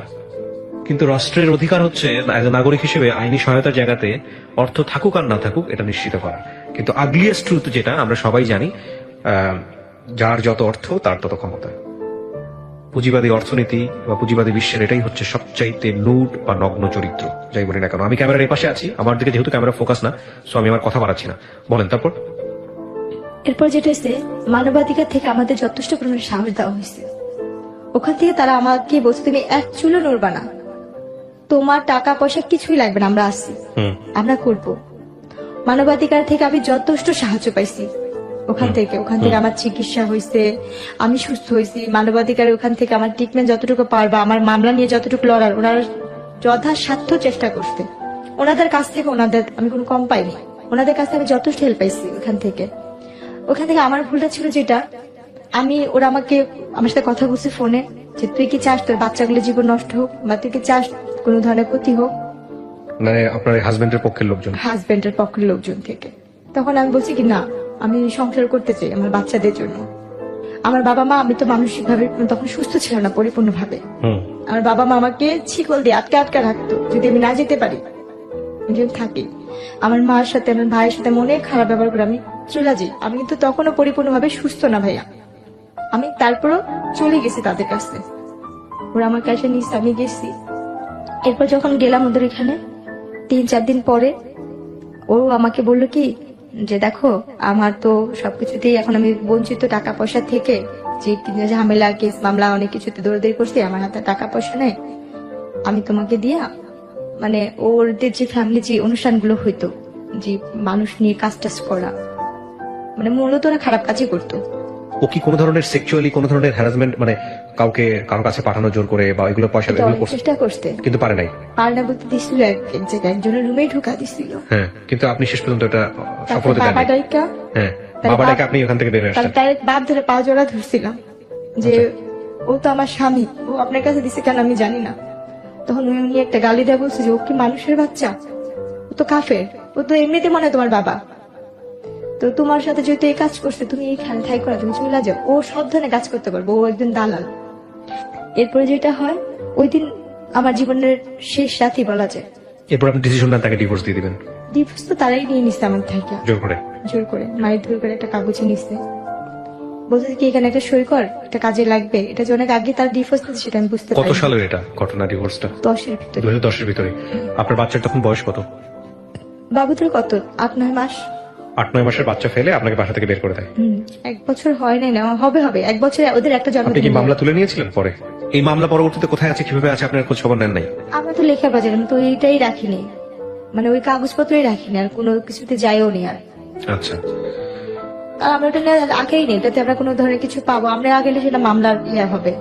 আমরা আগে নেই, তারাই মানে ওটা উঠা নিছে, কারণ ওইখান থেকে কোনো আমাদের কোনো যোগাযোগ করেনি। আচ্ছা, এরপরে কি হলো 2010-এর পরে? তারপরে মানবাধিকার শাখা থেকে যখন আম্মুদের ফোন দিল যে আপনার মেয়ে কোথায়, আম্মু আমার মেয়ে তো চলে গেছে, আমি এই সংসার করতেছি ওখানে, তখন তারা একটু রাগারাগি করছে আমাদের সাথে, চলে গেছে। এরপর উনি আমাকে একটা গাড়িতে, একটা মাইক্রো গাড়ি আসলো, সেদিন আমার বাচ্চাগুলোর অনেক জ্বর ছিল ভাইয়া। উনি আমাকে কি করছে, যেখানে নিয়ে যাবে একটা গাড়িতে উঠাতেছে, যে এক জায়গায় যাবো আজকে, ওখানে একটা অনুষ্ঠান আছে, চলো। এটা কি ডিভোর্সের আগে না ডিভোর্সের পরে? এটা ডিভোর্সটা সে আমাকে আগে নিয়ে নিছিল, আমি বুঝিনি, মানে পেপারসে সাইন করার পরে ঘটনা? হ্যাঁ। আচ্ছা, তারপর? সেদিনই আমাদের জীবনের লাস্ট ওনার সাথে দেখা এবং শেষ বিদায়। হ্যাঁ, উনি আমাকে একটা গাড়ি আসলো, মাইক্রো গাড়ি আসলো, গাড়িতে আরো 3-4টা মেয়ে ছিল, আর কয়েকজন লোক, একটা লোক ছিল চাঁদি ছিল, তার চুল নেই, আর একটা লোক ছিল অনেক মোটা করে, আর একটা লোক বয়স্ক, বাবার বয়স, আমার বাবার বয়স বৃদ্ধ। তো ওই গাড়িতে উঠা দিল, আর আমার ব্যাগের মধ্যে কিছু কাপড় সেই ভাজ টাজ করেছে, তার ফুপু আসে। তো আপনাকে নিয়ে যাচ্ছে কোথায় আপনি জানেন না এটা? এরকম তো সে আমাকে অনেক অনুষ্ঠান, সে বাসাও আনে, বাইরেও নিয়ে যায়, নাচের জন্য? হ্যাঁ, এভাবে নিয়ে যেত। তো সেই দিনের মতন সে আমাকে নিয়ে গেছে, আর ওইটা বলছে সে একটা ঘরোয়া একটা নাটক নাকি বানাবে সে, এইটার জন্য সে নিচ্ছে, কারণ তার ফুপুরা মিডিয়াতে একটু টুকটাক কাজ করতো, তো ওই হিসাবে না। কিন্তু তো আপনি তো এর আগে একটা ভয়ঙ্কর রকমের দুর্ঘটনা আপনার লাইফে ঘটেছে, এই যে মানুষের রুমে পাঠিয়ে দেয়া, এবং সেখানে আপনি এরকম একটা ঘটনা ঘটার পরে তারপরে আপনি তার কথা সাড়া দিচ্ছেন কেন? আমি তো পরিস্থিতি আমার বাচ্চাদের জন্য, আমি কাজ করে টাকা আনতাম, সেটা আমার সংসার চলতো। দেখেন, একটা কথা বলি, আপনি কিছু মনে করবেন না, অন্যায় যে করে এবং অন্যায় যে সহ্য করে, আমাদের একটা প্রবাদ আছে, দুজনেই সমান অপরাধী। একবার করেছেন ঠিক আছে, দুইবার করেছেন ঠিক আছে, 3 বার 4 বার 5 বার 6 বার ধরে, আমি তো মূর্খ বলতে আমি লেখাপড়া না করার মতো না ঠিক আছে, কিন্তু তারপরে আপনি এতবার ব্ল্যাকমেল, মানুষ তো ভালো মন্দ বোঝে প্রাণী হিসেবে, শিক্ষার কথা বাদই দেন। ওরকম ভাবে বুঝতাম না তাকে, আপনার জামাই ধরে নিয়ে গিয়ে অন্য একটা মানুষের ঘরের মধ্যে ঢুকিয়ে দিচ্ছে জোর করে, সেখান থেকে আপনি তার হাত পায়ে ধরে বের হয়ে আসতেছেন। আর আমার প্রত্যেকটা তাহলে ওই মানুষটার আপনি আপনার পেপার থেকে সাইন করে নিচ্ছে, আবার ওই মানুষটা আবার আপনাকে পাঠাচ্ছে। আমি তো জানতাম না, যদি আমার তালাক সাইন ছিল, আমি তো জানি না এটা আমার তালাকের কাগজ। কিন্তু আপনি সাইন করবেন কেন পেপারে? কি কারণে, কি জিজ্ঞেস করেছে আপনাকে? উনি আমাকে বলছে এখানে একটা সই দাও, বাবুদের জন্য একটা ইয়া করছি, বিমানা পলিসি করছে ওইখানের জন্য। আচ্ছা, তো একটা কথা বলে আপনাকে নিয়ে গেল বাইরে, নিয়ে গেছে। তারপরে আপনি দেখলেন যে তারপরে আপনাকে হচ্ছে কোন একটা জায়গায় নিয়ে বিক্রি করে। আমি যেখানে যেতাম সেখানে আবার চিন্তা ভাবনা থাকতো, এখানে আমার ইনকাম হলে আমার বাচ্চাগুলো খাবে, আমি চলবো, আমার তো ওই জিনিসটাই কাজ করতো, ওই হিসাব করে যেতাম। তারপর তো সেদিন আমি হলে বললাম কি যে আজকে আপনি যাবেন না এই গাড়িতে, অন্য দিন তো যান, আজকে আপনি যাবেন না। বলছে তুমি যাও, আমি ফুপুর সাথে আসতেছি, আমি ফুপু একসাথে ফুপুর গাড়িতে আসবো। তো যাক গেছে, যখন গায়ে যাইতে যেতে অনেক যেখানে যেতেছে, আমি তো রাস্তাঘাট তো চিনি না, তখন আমি বলতেছি কি আর কত দূর যাবে, কোথায় অনুষ্ঠান? তখন ওই মেয়েরা বলতেছে কিসের অনুষ্ঠান হবে, কি হবে? আমি তো কিন্তু বোরখা পরাই, আমি তখন হাত মোজা পা মোজাও করতাম। তখন আমি বলতেছি কি যে এই কাজের জন্য যাচ্ছে না, একটা অভিনয় হবে, নাটক হবে, টেলিফিল্ম, এসব হবে না। বলছে পাগল তুমি, তোমার মাথা মাথা ঠিক আছে? আমরা তো যাচ্ছি একটা যেখানে ওইখানে এরকম এরকম কাজ হয়, আমরা তো টাকার বিনিময়ে যাই, মানে 6 মাস বা 3 মাস থাকি। হ্যাঁ, তখন যে আমি কি পরিমাণে কান্না করতেছি গাড়ির মধ্যে বসে, আর বলতেছি জানলাম একটা বার আমাকে এই গাড়ি থেকে একটু মুক্তি দেওয়ার ব্যবস্থা করো, আমি এই গাড়িটা থেকে বের হইতে পারি। এটা মনে হয় আমার জীবনের, আমার মনে হয় আমার বাচ্চারা, বাবার বাবা মা আর কেউ দেখতে পারবো না আমি কোথায় যেতেছি, কার কাছে যেতেছি। তো ওই মুহূর্তে গাড়িটা যখন ওই ইয়া পার হবে, ফেরি পার হবে, ফেরি পার হওয়ার সময় ওইখান থেকে ওখানে একটা আপু ছিল, খুব ভালো ছিল। ওই আপুটা বলছে কি যখন ফেরিতে উঠবো তখন তোকে আমি একটু হেল্প করতে পারবো, বাথরুমের নাম করে তুই এখানে বাড়িতে পারবি, যেহেতু তুই এখানে মেয়ে না। এরপর যখন বাথরুমের নাম করে এখান থেকে বের হইলাম, আমি বলে ওইখানে একটা রুম, মানে উপরে যে ইয়া থাকে যে বাথরুমের সেটে, ওদিকে একটা লোকের বললাম কি আমার ওই গাড়িটা তুলে নিয়ে যেতেছে, আমার একে একটু বাঁচাবেন। কয়েকজন লোক জমাট হইলো, বলছে কোন গাড়িটা? আমি কিছু বলবো না, কারণ আমি ভয় পাইছি এদের কাছে, এদের তো আমি চিনি, এরকম যদি আমার দুর্বলতার সুযোগটা কাজে লাগায়। আর আপুটা বলছে কাউকে বলবি না, তুই এখান থেকে পালাইতেছিস, তুই কাউকে বুঝতে দিবি না, তাহলে এখানে যে পশুগুলি আছে সেগুলি তোর আরো টাইনে ছিঁড়া ছিঁড়া খাইবো। আপনারা যারা শুনতেছেন বা দেখতেছেন তারা নিশ্চয়ই বুঝতে পারতেছেন যে একটা মেয়ের ভাগ্য কতটা দুর্ভাগ্য হতে পারে। আল্লাহ মাফ করুক যদি তার অর্থনৈতিক ভাবে সে শক্তিশালী না হয়, তার পরিবার বা একটা রং হ্যান্ডে যদি পড়ে। এটা যে খুব গরিব হলেই যে এই ধরনের ঘটনা সবার ক্ষেত্রে কোনো বিষয়টা এরকম নয়, তবে এটা ঠিক যে ওর অর্থনৈতিক অবস্থা যদি ভালো থাকতো তাহলে হয়তো ওর জীবনটা আজকে এরকম হতো না। এরপর ওইখান থেকে তখন অনেক রাত্র হয়েছে মনে হয়, তখন অনেক রাতই ভালো রাত। তখন ওই সময় আমি লোকের বাথরুমে বসে আসছি, বাথরুম থেকে বের হচ্ছি না, কোনোভাবে বের হচ্ছি না। আর আমি যে লোকগুলোকে বলছি ওই লোকগুলি আমাকে খুঁজতেছে।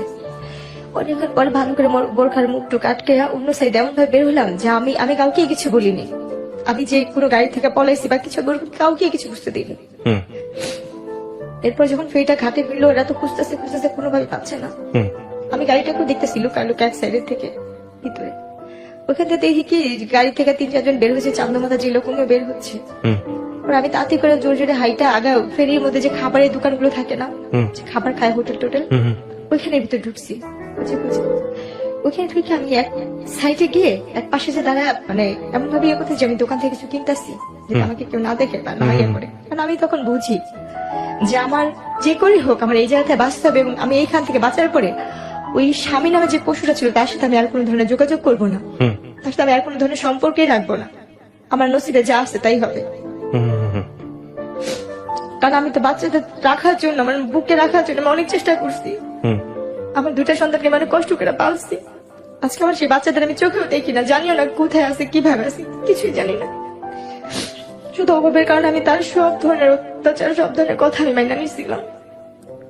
এরপরে যে ওর গাড়িটা নেমে গেছে, গাড়িটার থাকে না, অপেক্ষা করেনি আমার একজনের জন্য আর 10টা নিয়ে ইয়া করবে, আর মানুষ যেহেতু ওখানে ভিড় হয়ে গেছে। এরপরে গিয়ে ওই গাড়িটা চলে গেল, আর আমি বসে রাখলাম যে এই ফেরিটা কখন আবার ওই পারে যাবে। ওখানে বসে আর থাকলাম যে কখন ঢাকার বাস আসবে। তখন আমি কি করলাম, বসে পর অনেকক্ষণ বসে থাকার পর দেখতেছি যে ঢাকা লেখা যে বাসগুলো, তখন আমি বললাম কি এই বাসটা কি ঢাকা যাবে? বলতেছে কি হ্যাঁ এটা তো ঢাকা যাবে। পরে আমি নাম বলছি, ভাই আমার ব্যাগ থেকে হারাই গেছে, আমার কাছে কোনো টাকা পয়সা নেই, আমাকে কি ঢাকা নেওয়া যাবে? পরে বলতেছে কি দেখতেছো আমার হাতে কোনো ব্যাগ নেই বা কোনো টাকা পয়সার মতো কিছু নাই। পরে আচ্ছা যান উঠেন, যদি যাত্রী বেশি হয় আপনাকে দাঁড়া যেতে হবে। বলছি, ঠিক আছে আমার কোনো সময় নেই, দাঁড়াই যাবো। তখন ওই বাসটাতে উঠলাম, ওই বাসটা যাত্রাবাড়িতে এসে নামলো। ওখান থেকে আমি একটা রিক্সা নিয়ে আমার মার বাসায় চলে আসলাম, কারণ আমার আর কোথাও যাওয়ার জায়গা নেই। মার বাসায় নিয়ে বলেন না যে মাকে যে মা এগুলো মার বাসার উদ্দেশ্য করে বের হয়েছে ঠিকই, মাঝে আসছে না কেন জানি মনে হয় আবার ফুপু শাশুড়ির কাছে যা বলি তো সে যদি আমার বাচ্চাগুলিকে আইনা দেয়, ওনার কাছে আবার যাওয়ার জন্য ইয়া করলাম। তারপর আমার মেজো ফুপু শাশুড়ির কাছে গেলাম, ওনার বাসায় কাজের মেয়ের মতো পড়ে আসছি, ওনার পার্লারে কাজ করি, ওনার এটা করি সেটা, কিন্তু উনি কোনোভাবে আমার বাচ্চাই না দেয় না। উনিও দেখি আমাকে এটা ওইটা বলে, মানে বাজে ধরনের কথাই উনিও বলতেছে। ওখানে আমি 1 মাসের মতো কাছাকাছি ছিলাম। আমার আম্মার সাথে ফোনে কন্ট্যাক্ট করলাম, যোগাযোগ করলাম। তখন আমার আম্মুর কাছে একটা ফোন আসছে, ছোট একটা মোবাইল চালায়। আম্মু বললো কি তুই এখন ওই বাড়ির আশা করিস? তোর মতো সন্তান আমার আর দরকার নেই, যদি পারিস ওই জামাইয়ের তালাক দেয় আসতে পারে আসবি, আর না আসলে নেই। তোর মতো মেয়ে আমার আর দরকার নেই। সেম আপনি যে কথাটা আমাকে বললেন না ভাইয়া, যে অন্যায় করে সে অপরাধী, যে অন্যায় সহ্য করে সে অপরাধী, আমার মা আমাকে সেম ওই কথাটাই বলছে। তারপর ফুপুর বাসায় ফুপুরে খালি বলি, তো ফুপুর পার্লারের একটা মেয়ের অনুষ্ঠান, জন্মদিনের অনুষ্ঠান, আমি তাকে রান্না বান্না করে দিলাম। পার্লারের মেয়ের জন্মদিন, ওই মেয়ের বার্থডেতে আমি রান্না বান্না সব কাজ করলাম। ওই মেয়ের নাকি একটা হাতের আংটি হয়ে হারায় গেছে, ওই আংটিটার জন্য আমার ফুপু শাশুড়ি এবং পার্লারের মেয়েরা মিললে আমাকে মারলো, যে আমি নাকি সে আংটি চুরি করছি। কিন্তু আমি তো এখানে পড়ে আছি শুধু আমার বাচ্চাটার জন্য। আমার যদি বাচ্চাগুলো আমার কাছে আইনা দেয়, ওই লোভে বা ওই বিনিময়ে, আমার স্বামীর লোভেও না, শুধু সন্তানদের লোভে আমি এখানে পড়ে থাকতাম। এরপরও আপনি হাজবেন্ডের কাছে ছিলেন এই ঘটনা? তাহলে ফুপুর কাছে ছিলাম, ফুপুর কাছে ছিলেন, আর ফুপুর বাসায় ছিলাম। বলতে একই তো কথা হলো। তাও না, সে তো ওইখানে আসেও না, তার সঙ্গে যোগাযোগও নেই, বা আমি যে তার ফুপুর বাসায় আছি সেটা জানেও না। সে তো ওইখানে বাচ্চাদের নিয়েই নাই হয়েছে, যে মেয়ের সাথে তার সম্পর্ক আছে সেই মেয়ে কিন্তু সে অলরেডি সংসার করতেছে।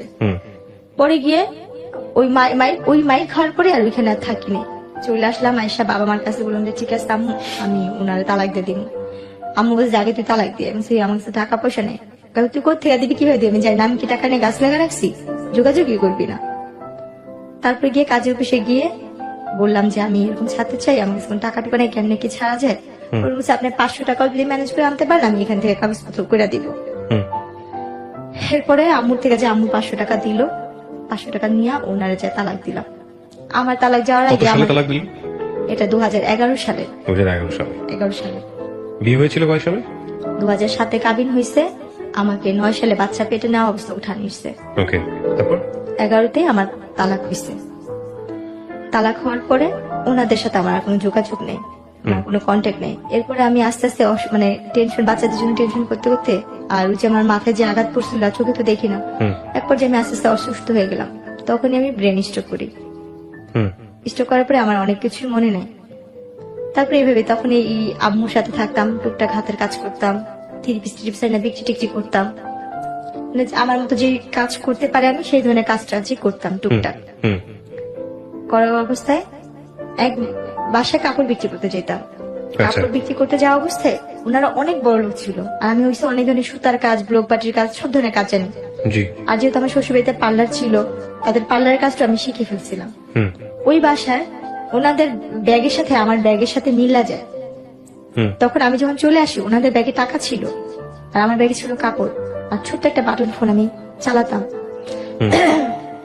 হয়তো বা তারা আমার এই ভিডিওটা দেখবে, হয়তো সেটা শুনবে, সেই আপুরা, এদের ঋণ আমি কখনো শোধ করতে পারবো না। ওনাদের টাকার ব্যাগ আমার কাছে চলে আসে, আর আমার কাপড় ব্যাগ ওনাদের বাসায়। আমার ওই কাপড় ব্যাগে ছোট একটা ফোন ছিল, আমার বাটন ফোন। আচ্ছা, তো আমি যখন রিক্সালাকে টাকা দিব তখন দেখি আমার ব্যাগে টাকা নেই, ওই টাকা ওনাদের টাকা, আমার ফোনও নেই, আমার টাকাও নেই। তখন আমি ওই টাকার দেখে অবাক হয়ে গেছি, এতগুলো টাকা তো আমি কখনো দেখিনি। তখন গিয়ে আমি কি করলাম, বাসায় নামলাম, না আমার ওই নাম্বারে ফোন দিচ্ছি বারবার। ধরেন সারাদিন এরকম পার হয়েছে, সন্ধ্যার দিকে ফোন ধরছে। আমি বলতেছি কি এই ফোনটা যার কাছে, ওনাদের একটা ব্যাগ আমার কাছে। বলার পরে উনি বলতেছে আমাদের ব্যাগ তোমার কাছে, তুমি কে? আর এই ফোনটাই কি? বলছি আপা আপনার বাসায় যে আমি নকশি খাতা বিক্রি করতেছিলাম, কাপড় দিতে গেছিলাম, তখন আমার এই ব্যাগটা গেছিল। বলছে ও হ্যাঁ হ্যাঁ হ্যাঁ, আমি তো ওই বাসায় গেছিলাম, কাপড় কিনতে বেড়াতে গেছিলাম, ওই ব্যাগটা তোমার কাছে, দেখে দিয়ে দাও তো। দ্বন্দ্ব হয়ে ওই লাইনে থাকা অবস্থা বলছে কি তুমি কি জানো ব্যাগে কি আসছে? আমি জানি, আমার এটার প্রতি কোনো লোভ নেই। কি ছিল? টাকা ছিল। কত টাকা ছিল? ভাইয়া জানি না, কিন্তু এত টাকা কখনো চোখে দেখেনি, অনেকগুলো টাকাই ছিল। তারপর তখন উনি বলতেছে তোমার এই টাকার প্রতি কোনো লোভ নেই? আমি বলছি, না আপা আমার এই টাকার প্রতি কোনো লোভ নেই। তখন উনি বললো কি তুমি আসো গুলশান আসতে পারবা এই ব্যাগটা নিয়ে? আমি বলছি, আমি গুলশান জীবনে যাই না, আমি চিনি না। পরে উনি বললো যে ধানমন্ডিতে আসতে পারবা? আমি বলছি, আমি তাও চিনি না, আমি কখনো যাইনি এসব জায়গায়, আমি কি করে চিনবো? তখন উনি আমাকে বলছে ঠিক আছে আমি কোথায় আসবো? আমি বলছি আমি তালতলা চিনি। তখন আমাদের এলাকার ভূতের আড্ডা একটা ইয়াসির রেস্টুরেন্ট, উনি ওখানে আসতে বলছে। আমি ব্যাগটা নিয়ে ওখানে গেছি, যার পর উনি আমার দিকে তাকায় আসছে আর আমার ব্যাগটা দেখতেছে, আর উনি আমার ব্যাগটা নিয়েই আসতে আইসে উনি মাথায় হাত দেওয়া বলতেছে কি যে তোর মতো মেয়ে আমি কম দেখছি রে, কি রে বোন তোর এই টাকার প্রতি কোনো লোভ লাগে নাই? আর আমি কান্না করে বললাম কি যে আপা আমার জীবনের সবচেয়ে দামি সম্পত্তিতে আমি হারা ফেলছি, আর এই টাকা দিয়ে আমি আর কি করব?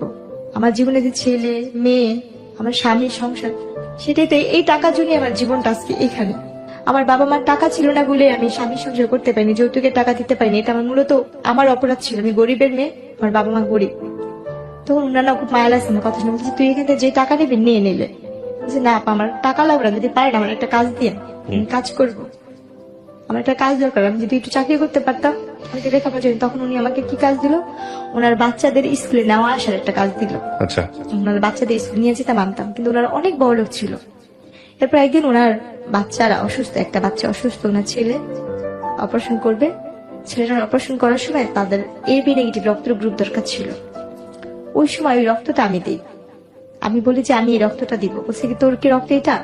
পরে আমি বললাম যে হ্যাঁ, আমার যখন আমি অসুস্থ ছিলাম তখন আমি শুনছি আমার এই রক্তের গ্রুপটা এবি নেগেটিভ। আপনার এবি নেগেটিভ রক্তের গ্রুপ, যেখানে ওনার বাচ্চার 3-4 ব্যাগ রক্ত লাগবে, সেখানে আমার 1 ব্যাগ আর 1 ব্যাগ ওনারা কিনে আনছে। এই 2 ব্যাগ দিয়ে ওনার বাচ্চাকে উনি ইয়ে করলো। তখন ওই যে রক্ত দিয়ে, আমি তো কখনো রক্ত দিই নাই, রক্ত দিয়ে তো সাথে সাথে উঠতে হয় না। আমি কি করছি, রক্ত দিয়ে উঠে পড়ছি না, আমার চশমাটা পড়ে গেছে, ভাঙে গেছিল একটা ফ্রেম। তখন আমি অন্ধের মতো হাতা হাতা চশমা খুঁজতেছিলাম। তো ওই জিনিসটা ওই আপুটা ফলো করে বলতেছে কি তুই কি চশমা ছাড়া চোখে দেখিস না? এরপরে গিয়ে আমি বলতেছি কি আপা আমি তো চশমা ছাড়া চোখে দেখি না, আজকে 3 বছর ধরে আমার চোখের অবস্থা এরকম। পরে উনি না দেখে বলছে তুই কোন ডাক্তার দেখাইছিস? আমি ডাক্তার দেখাইছি, ডাক্তাররা আমাকে অপারেশন করতে বলছে আর কি কি যেন পরীক্ষা করতে বলছে, করিনি টাকার জন্য। তখন উনি সাথে সাথে ওনার ড্রাইভারকে ডাক দিল আর ওনার ম্যানেজারকে ডাক দিল। আমাকে ওইখানে সাথে সাথে ওই মুহূর্তে আমাকে ওইখান থেকে জুস টুস খাওয়া পানি টানি খাওয়া আমাকে নিয়ে গেল ডাক্তারখানে। নিয়ে যাওয়ার পরে ওখানে আমি আমার চোখ পরীক্ষা করে কি কি ধরনের পরীক্ষা, অনেক ধরনের পরীক্ষা টরীক্ষা করার পরে বললো যে ওর যদি ইমিডিয়েটলি যদি ওই অপারেশন না করে ও আর কোনোদিন চোখে দেখতে পাবে না, আর ওর চোখে রক্ত জমাট হয়ে একটা পুঁজ তৈরি হয়েছে, একটা ইনফেকশন হয়ে গেছে ওর কর্নিয়াতে। তখন ওই মুহূর্তে আপারা আমাকে ডাক্তার দেখা সবকিছু কমপ্লিট করে আমাকে পাসপোর্ট বানায় আমাকে চেন্নাতে ডাক্তার দেখাবে, চেন্নাই থেকে। এরপরে কি করছে ওনারা, আমার সবকিছু করা শেষ, অপারেশন করা শেষ, ওনারা আমাকে খুশি হয়ে জায়গা কিনে দিবে। আচ্ছা, ওনারা আমাকে একটা জায়গা কিনে দিবে, যত বাড়িতে আপনি আছেন আর কি। হ্যাঁ, ওরা আপনাকে একটা জায়গা কিনে দিবে। হ্যাঁ, ওরা আমাকে একটা জায়গা দান করলো। আমার চোখের অপারেশন করা শেষ দিয়ে ওরা আমার একটা জায়গা কোথায় এটা দান করলো। এটা সেটা আমরা ইস্টার কোয়ার্টারের দিকে। আচ্ছা, কতটুকু জায়গা? 2 কাঠা। 2 কাঠা। আচ্ছা, আপনাকে একদম আপনার নামে লিখে দিয়েছে? সম্পূর্ণ আমার নামে লিখে কাগজপত্র করে দিচ্ছে, দান করছে এটা ওকে ওনারা। ওকে। আমার রেজিস্ট্রেশন দান করার পরে তো ওনারা আমাকে আর খুশি আর কিছু টাকা দিচ্ছিল, আর 2 লাখ টাকার মতো ওনারা আমাকে টাকা দিচ্ছিল, এটা দিয়ে তুই কিছু করিস, পড়াশোনা কর বা কিছু কর। ওনারা দেশের বাইরে সবাই চলে গেছে, আমার সাথে আর কোনো সম্পর্ক নেই, তা চলে যাবে। ওনারা দেশের বাইরে চলে গেছে, ওনারা যাওয়ার আগে থাকে আপনাকে দেশে, হ্যাঁ, এটা আচ্ছা। খুশি হয়ে দিয়ে গেছে। তো আমি ওই মুহূর্তে না ভাবছি কি যেহেতু আমি লেখাপড়া জানি না, আমার 2টা বাচ্চা আছে, আমি ওই টাকাটা দিয়ে, যেহেতু আমার বাবা মাও খুব গরিব, ভাই বিয়ে করছে, ভাই ভাইয়ের মতো থাকে, যার যেমন তো শেষে থাকে, আমি ওই টাকাটা আমরা আবার ফিরে যাচ্ছি আলাপন। তখন বিদেশে গেলাম, এক দালাল ধরলাম, উনি আমার থেকে 1.5 লাখ টাকা নিল। একটা মহিলা দালাল ছিল, উনি বিদেশি লোক পাঠায়। উনি আমাকে কাজে দিল কি হাসপাতালে ক্লিনারের কাজের কথা বলে উনি আমাকে সব কাগজপত্র করতে। আমি হাসপাতালে ক্লিনার হয়ে কাজে যাই, দুবাইতে পাঠাবে। সেখানে গিয়ে আমার সাথে আরেক ইয়া ঘটে, আমার নসিবটা এরকম। ওখানে যাওয়ার পরে আমি একটা ভার ডান্সারে পড়ি, ভার ক্লাবে। ওখানে যে মেন ভার ক্লাবের যে ম্যানেজার থাকে, ও আমার ভাইয়াকে আগে থেকেই চিনতো, আমার ভাইয়ের বন্ধু ছিল। আচ্ছা, আমার ভাইকে চিনতো, জানতো। উনি আমাকে এয়ারপোর্ট থেকে বলতেছে তুমি অমুকের বোন না? আমি বলছি হ্যাঁ। পরে বলতেছে যে তুমি আমাকে চিনো? আমি বলছি না, আমার কথা আমার ভালো করে মনে নেই। বুঝতে তোমার বিয়ে হয়েছিল এরকম হয়েছিল? আমি বলি হ্যাঁ আমার হয়েছিল এরকম, কিন্তু এখন তো সেটা নাই। বলছি তুমি এখানে আসতো কেন? উনি আমাকে ডিটেলস করে বলেছে আমি একটা ভার ক্লাবে আসছি। তখন আমি তার হাত পা ধরে কান্না করতেছি, ভাই আমি তো এই কাজে আসিনি, আমি তো অন্য কাজে আসছি। বলছে আল্লাহ তুমি এই কথা আগে জানতা না? বলছি না। তখন উনি কি করলো, ওইখানের একটা মেয়ে ছিল ডান্সার, ওই আপুদের 2টা আপুকে বললো যে দেখ ও কিন্তু যাই না আসে নাই, মালিকের বউ কিন্তু ওর অনেক মারবো, ওই জন্য ক্লাবে না যেতে পারে বা ইয়া করে ওটা ব্যবস্থা করিস, স্টেজে উঠতে হবে। এখন আমি স্টেজে উঠবো না, আমি কানাকাটি করতেছি, আর আমি সেরকম পোশাক নিই না, আমি তো হাসপাতালের চাকরির জন্য 3 পিস নিচ্ছি আমার, আর ওখানে হয়েছে লেহেঙ্গা স্কার্ট টিস্কার্ট পরে নাচতে হয়, সেটা আমি তো নিইনি। তখন ওই মালিকের বউকে বলে কি ওরে উঠাইস না, উঠায় না, যে টাকা লাগে আমি দিব, ওকে রাখেন। তো উনি বলছে কি না আমি করে ধুতে পানি খাবো, বলছে না আমি দিব ভাই। বলার পরে বলছে ঠিক আছে। তো 2 দিন আমি ভালোই ছিলাম, কিছু করেনি। 2 দিন পর ও টাকা দেয় না, এখন আমাকে মারধর করতেছে, উঠাবে উঠাবে। ও আমার সাথে কি বড় বেমানিটা করতে, আর মানুষকে বিশ্বাস করে যে প্রতারণা করে, যেটা আমার মতো আরেকটা যেন না করে। আমি ওখানে যাই, ওই আপুগুলো আমাকে বলে যে দেখো তোমার তো এখানে আসতো, তুমি এক কাজ করো, 3 মাসের ব্যাপারে তো এখানে শুধু নাচতেই হয়, খারাপ কিছু না, তুমি শুধু ডান্স করো, এখানে ডান্স করলে তুমি তোমার একটা পারিশ্রমের যে একটা ফল এটা নিয়ে যেতে পারো, এখানে তোমার অনুমতি ছাড়া কোনো খারাপ কাজ হবে না। দুবাইতে এরকম কোনো নিয়ম নেই। কিন্তু আমি বুঝি নাই ভাইয়া, আমাকে যে আমার স্বামী যেটা বলছে আমি সেটা, উনি বলছে কি এখানে নাচলেই তুমি খারাপ তৈব। আমি ওই জিনিসটা ধরেছি যে আমি তো একবার তো অনেক কিছু দেখে আসছি খারাপ জগতের, আমি তো আর কোনো কিছু করতে চাই না, বা আমি তো আমার নিজের দেহটাকে বিক্রি করা ছাড়া সবকিছুই করছি, জীবন অনেক ধরনের মোকাবেলা করে আসছি, আমি আর কিছু করতে চাই না, আমি একটু সৎভাবে বাঁচতে চাই, সেটা পরিশ্রম করে 1 টাকা হইলে আমি নিয়ে খাবো। তখন আমি না ওর হাতে পায়ে জড়া ধরলাম যে ভাইয়া আমাকে এখান থেকে পাঠা দেওয়ার ব্যবস্থা করেন না, আমার বাবা মার কাছে আমার 2 কাঠা জায়গা আছে, আমি সেটা বিক্রি করে আপনাকে টাকা দিব দরকার হয়। এই কথাটা আমি ওকে নিজে থেকেই বললাম যে আমার 2 কাঠা জায়গা আছে, আমি বিক্রি করে দরকার আপনাকে টাকা দিব। তখন ও চুপচাপ থেকে তারপর দিন আমাকে বলছে তুমি যদি এখান থেকে বাঁচতে চাও তোমাকে আমার বিয়ে করতে হবে, আমাকে যদি তুমি বিয়ে না করো তাহলে তুমি এখান থেকে বাঁচতে পারবে না। তো এইভাবে ফুসলে ফুসলে আপনাকে বিয়ে করে। হ্যাঁ, ও যখন এখানে বলছে আর আমি তো এখানে অসহায়ের মতন, তখন আমি না আমার মার সাথে এই কথাগুলো কথা বলতে, আমার তো ফোন নাই, ওরে বললাম যে আমার মার সাথে একবার কথা বলতে দেন না, কেউ আমার মার সাথে যোগাযোগ করতে দিল না। আমি একটা জিনিস সংক্ষিপ্ত করে ফেলতেছি এখন, কারণ আমি জানি আপনার এই গল্পটা কোন দিকে যাবে। আমি খুব শর্ট করে নিয়ে আসি, যাতে আমাদের দর্শকরা যারা এতক্ষণ ধরে দেখছেন বা শুনছেন তাদের একটু প্রেসাইজ করতে সুবিধা হবে। এই লোকটাকে আপনি বিয়ে করেছেন, শুধু বিয়ে না, আপনি বিয়ে করার পরে দেশে চলে এসেছেন, এবং এই লোকটার ঔরসজাত একটা বাচ্চা এখন আপনার আছে, যে বাচ্চার বয়স কত? বাবুটার ফেব্রুয়ারি 14 তারিখে আসলে 2 বছর হবে। আপনি এই লোকটাকে বিয়ে করে দেশে আসছেন, সে কি আর দেশে আসছিল? ওনাকে যখন আমি দুবাইতে বিয়ে করি, উনি দুবাই নিয়মে বিয়ে করার পরে আমাকে বাংলাদেশে পাঠা দেয়, এবং আমি বাংলাদেশে চলে আসার পরে আমার বাবা মা বলছিল যে এই লোকটা ভালো হবে না, খারাপ হবে। তখন আমার বাবা মা অন্য জায়গায় বিয়ে ঠিক করে, অন্য জায়গায় যেখানে বিয়ে ঠিক করে সেই ছেলেটা আনম্যারিড ছিল।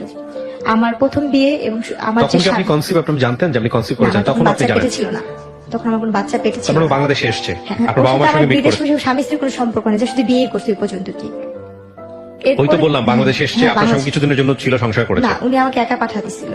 তো তাহলে বিষয়টা কি দাঁড়ালো? মানে ও আসছে কিছুদিনের জন্য ছিল? হ্যাঁ, উনি কিছুদিন আসতে এসে আমাকে এখানে ধর্মে কাগজে কলমে বিয়ে করলো। ওর ফ্যামিলির সাথে কি আপনার যোগাযোগ হয়েছে? হ্যাঁ, ওর বাবা ফ্যামিলির সাথে যোগাযোগ আছে? ওর বাবা মা সবাই আমাকে নিয়েছিল, এবং ওর বাবা মার আগের বিয়ের কথা জানে না, পরবর্তীতে জেনেছে। পরবর্তীকাল তারা নাকি শোনা শুনছে, কিন্তু এটা আমার হাজবেন্ড কখনো ফেস করে নাই। ফেস করে নাই? এটা সম্পূর্ণ সে গোপন আপনার এখন রাখছে। বাচ্চা আছে, আপনার হাজবেন্ডের সাথে আপনার যোগাযোগ আছে? উনি আমার বাচ্চাকে 3 মাসে পেটে রেখে বাইরে চলে গেছে। আমার দেখেও নাই কখন? না, আজ পর্যন্ত দেখেন না। আমার গয়নাগাটি লাস্ট পর্যন্ত যে যোগাযোগ হয়েছে আপনার সঙ্গে, তখন কি বলে আপনার হাজবেন্ড? লাস্ট কবে যোগাযোগ হয়েছে? আমার বাবু যখন 3 মাসে পেটে রেখে গেছে, বাবুটা যেদিন ডেলিভারি হবে তার একদিন আগে আমার ম্যারেজে, 13 তারিখে আমার ম্যারেজের দিন উনি 60 ফোন দিচ্ছিল। কথা হচ্ছে যেদিন আমার ছেলেটা হয়েছে ঠিক সেই দিনই। তার মানে আপনাদের ডিভোর্স হয়নি এখন পর্যন্ত? তাহলে এই ভদ্রলোক সম্পর্কে আমি ইন্টেল কোনো কিছু আনতে চাচ্ছি না, যেহেতু আপনি এখনো তার ওয়াইফ। তো এই গল্পটা আপনি এখন বললেন, আপনার কি ভরণ পোষণ সে দেয়? সে আমাকে কোনো ধরনের টাকা পয়সাও দিচ্ছে না, এবং আমার বাচ্চার কোনো দায়িত্ব নিচ্ছে না। আপনি কোনো মামলা করেছেন তার এগেইনস্টে? না, আমি তার সাথে সংসার করতে চাই, তার সাথে আমি সংসার করতে চাইছি বিধে কোনো কিছু করিনি, কিন্তু তাকে আমি অনেক ধরনের হাতে পায়ে ধরে রিকোয়েস্ট করতেছি, ফোন দিচ্ছি। উনি ডাইরেক্ট বলে কি তুই তোর বাপের কাছে ফোন দিচ্ছি, আমি তোর বাপ লাগি। উনি আপনাকে চায় না, বলে দিয়েছে চায় না, ডিভোর্স দিবে না? ডিভোর্সও দিবে না। আচ্ছা, তাইলে আপনি এখন কি অবস্থায় আছেন, কি করেন আপনি? আমার এই ছেলেটাকে আমি 3 মাসে পেটে নিয়ে মানুষের বাসা, আমার বাবা মা আমাকে মাইনা নেন, আমি তো একা বিয়ে করছি, এই জন্য মেনে নেয় না। তো আপনি এখন মানুষের বাসায় কাজ করেন, 3 মাসে পেটে নিয়ে আপনার বাচ্চাটাকে নিয়ে মানুষের বাসায় থাকেন? আচ্ছা, আমি যে কাজ করি কেউ আমাকে কাজেও রাখতে চায় না, আমার চেহারা মুখ ঢেকে কাজ করি। এক্স্যাক্টলি, আপনি মুখ ঢেকে কাজ করেন, এবং আপনাকে আমি বলেছিলাম যখন আমি ভিডিওটা করি শুরুতে, যে 1 বছর ধরে আমি আপনাকে ঘুরিয়েছি এই গল্পটা প্রচার করার আগে। প্রত্যেকটা অক্তের নামাজে আমি শুধু একটা কথাই বলি যে আল্লাহ যেন আমার আর আমার ছেলে। আল্লাহ তো সবকিছু দিতে পারে, আল্লাহর কাছে আপনি ভালো জিনিস চান, আপনি কেন খারাপ জিনিস চান? ভাই, ভালো জিনিস তো অনেক চাইছি। ধৈর্য ধারণ করেন, আপনার লাইফটা একটা এক্সাম। আপনি আমাকে বলেন, আপনার তো 2 কাঠা জমি আছে, আপনি চাইলে ওটা বিক্রি করে দিয়ে তো একটা কিছু করতে পারতেন, কেন করেননি? ভাইয়া, ওটা এমন ভাবে যারা আমাকে দিচ্ছে আমি বিক্রি করতে পারবো না। কিভাবে দেয়া আছে? হ্যাঁ, এভাবে দেওয়া আছে। তাহলে তো ওইটা বিক্রি করলে আপনার 3 লাখ করে 12 লাখ করে কাঠা হইলে, আমি 2 কাঠা বিক্রি করলে হয়তো নিচের পক্ষে 4 লাখ বা 5 লাখ টাকা হয়তো বা পাবো, কিন্তু এটা এমন ভাবে তারা দিচ্ছে আমি বিক্রি করতে পারবো না। আচ্ছা, আমি নাম্বারটি দেওয়ার আগে আপনাকে আবারও সতর্ক করছি, এই নাম্বারটি দেওয়ার ফলে কোনো লিসনারের সঙ্গে, কোনো ভিউয়ার্সের সঙ্গে যে কোনো ধরনের ব্যক্তিগত সম্পর্কে জড়ানো, যে কোনো ধরনের নেগেটিভ কোনো কিছু তৈরি হওয়া বা কোনো ধরনের কোনো কিছু যেটা আপনার জীবনের জন্য দুর্বিষহ হতে পারে, সেটার দায় দায়িত্ব সম্পূর্ণই আপনার। এই বিষয়ে ঢাকা এফএম বা আমি আর জি কিবরিয়া কোনো ধরনের দায় নিব না। এটা জেনে শুনে আপনি নাম্বারটা দিচ্ছেন। কার সঙ্গে আপনি কথা বলবেন, কার সঙ্গে আপনি সম্পর্কে জড়াবেন, কার সঙ্গে আপনার কি হবে না হবে, সমস্ত কিছু আপনার। এখানে আমাদের কোনো দায় নেই। আপনি কি বুঝতে পেরেছেন আমার কথাটা? হ্যাঁ, সেটা বুঝতে পারছি। জেনে শুনে আপনি দিচ্ছেন। আপনার যদি ভালো হয় সেটাও আপনার, যদি মন্দ হয় সেটাও আপনার। ঠিক আমি আছে? এখানে সবার কাছে শুধু একটা কথাই বলবো, আমার জীবনে প্রথম যেটা হয়েছে আমার বাবা আমার ভুলের কারণে, অভাবের কারণে আমার বাবা আমাকে বিয়ে দিচ্ছে। Right. এটা হয়েছে আমার তরফ থেকে কথা। আমার মতো জেসমিন যারা সবার ঘরে জন্ম হয়েছে, যারা গরিব ফ্যামিলি, বিশেষ করে এদের বাবা মা যদি রিক্সাও চালায় ভাত খাওয়া সন্তানকে যেন অল্প বয়সে বিয়ে না দেয়, এটা থাকবে। আর এখানে আমি কি পাবো আমি সেটা জানি না। মানে চেয়ারের কারণে একটা বড় লোকের ঘরে দিয়ে দেয়, এটাও যেন না করে। কিন্তু- বলেন, আপনি আপনার সঙ্গে যোগাযোগ করার নাম্বারটি বলেন প্লিজ। এটা কি আপনার নামে রেজিস্ট্রেশন করা আছে ফোন নাম্বারগুলো? আমরা কিন্তু চেক করিনি। হ্যাঁ বলেন, আমার নামে বলেন। 01945887880। আচ্ছা, আরেকটা? আরেকটা হয়েছে 01300738385। আচ্ছা, আপনি যে দুটো নাম্বার দিলেন এই দুটো নাম্বার কি বিকাশ করা আছে বা নগদ করা আছে? আচ্ছা, প্রিয় দর্শক এবং শ্রোতা, আমি বারবারই আপনাদেরকে বলি, এই দুটো নাম্বার আসলে ওর যতটা আর্থিক সাহায্য দরকার তার চেয়ে বেশি দরকার ওর একটা কর্মসংস্থানের, তার চেয়ে বেশি দরকার ওর সন্তানের সিকিউরিটি। আমি ইন্সপায়ার করব যে ওর অন্তত এই জায়গাটা আপনারা এনশিওর করেন। আপনারা খেয়াল রাখবেন যে এই গল্পটা আসলে মানুষ বলে যে কাঙ্ক্ষিত ভাবে চেহারা চায়। আমি বহুবার ওকে 1 বছর 1.5 বছর এখানে নিয়ে আসছি, ও আমাকে ঘুরে ফিরে একটা কথাই বলছে, ভাইয়া মানুষের সৌন্দর্য নাকি মানুষের জন্য পজিটিভ, আমার জন্য সৌন্দর্যটাই অনেক বেশি নেগেটিভ হয়ে গেছে।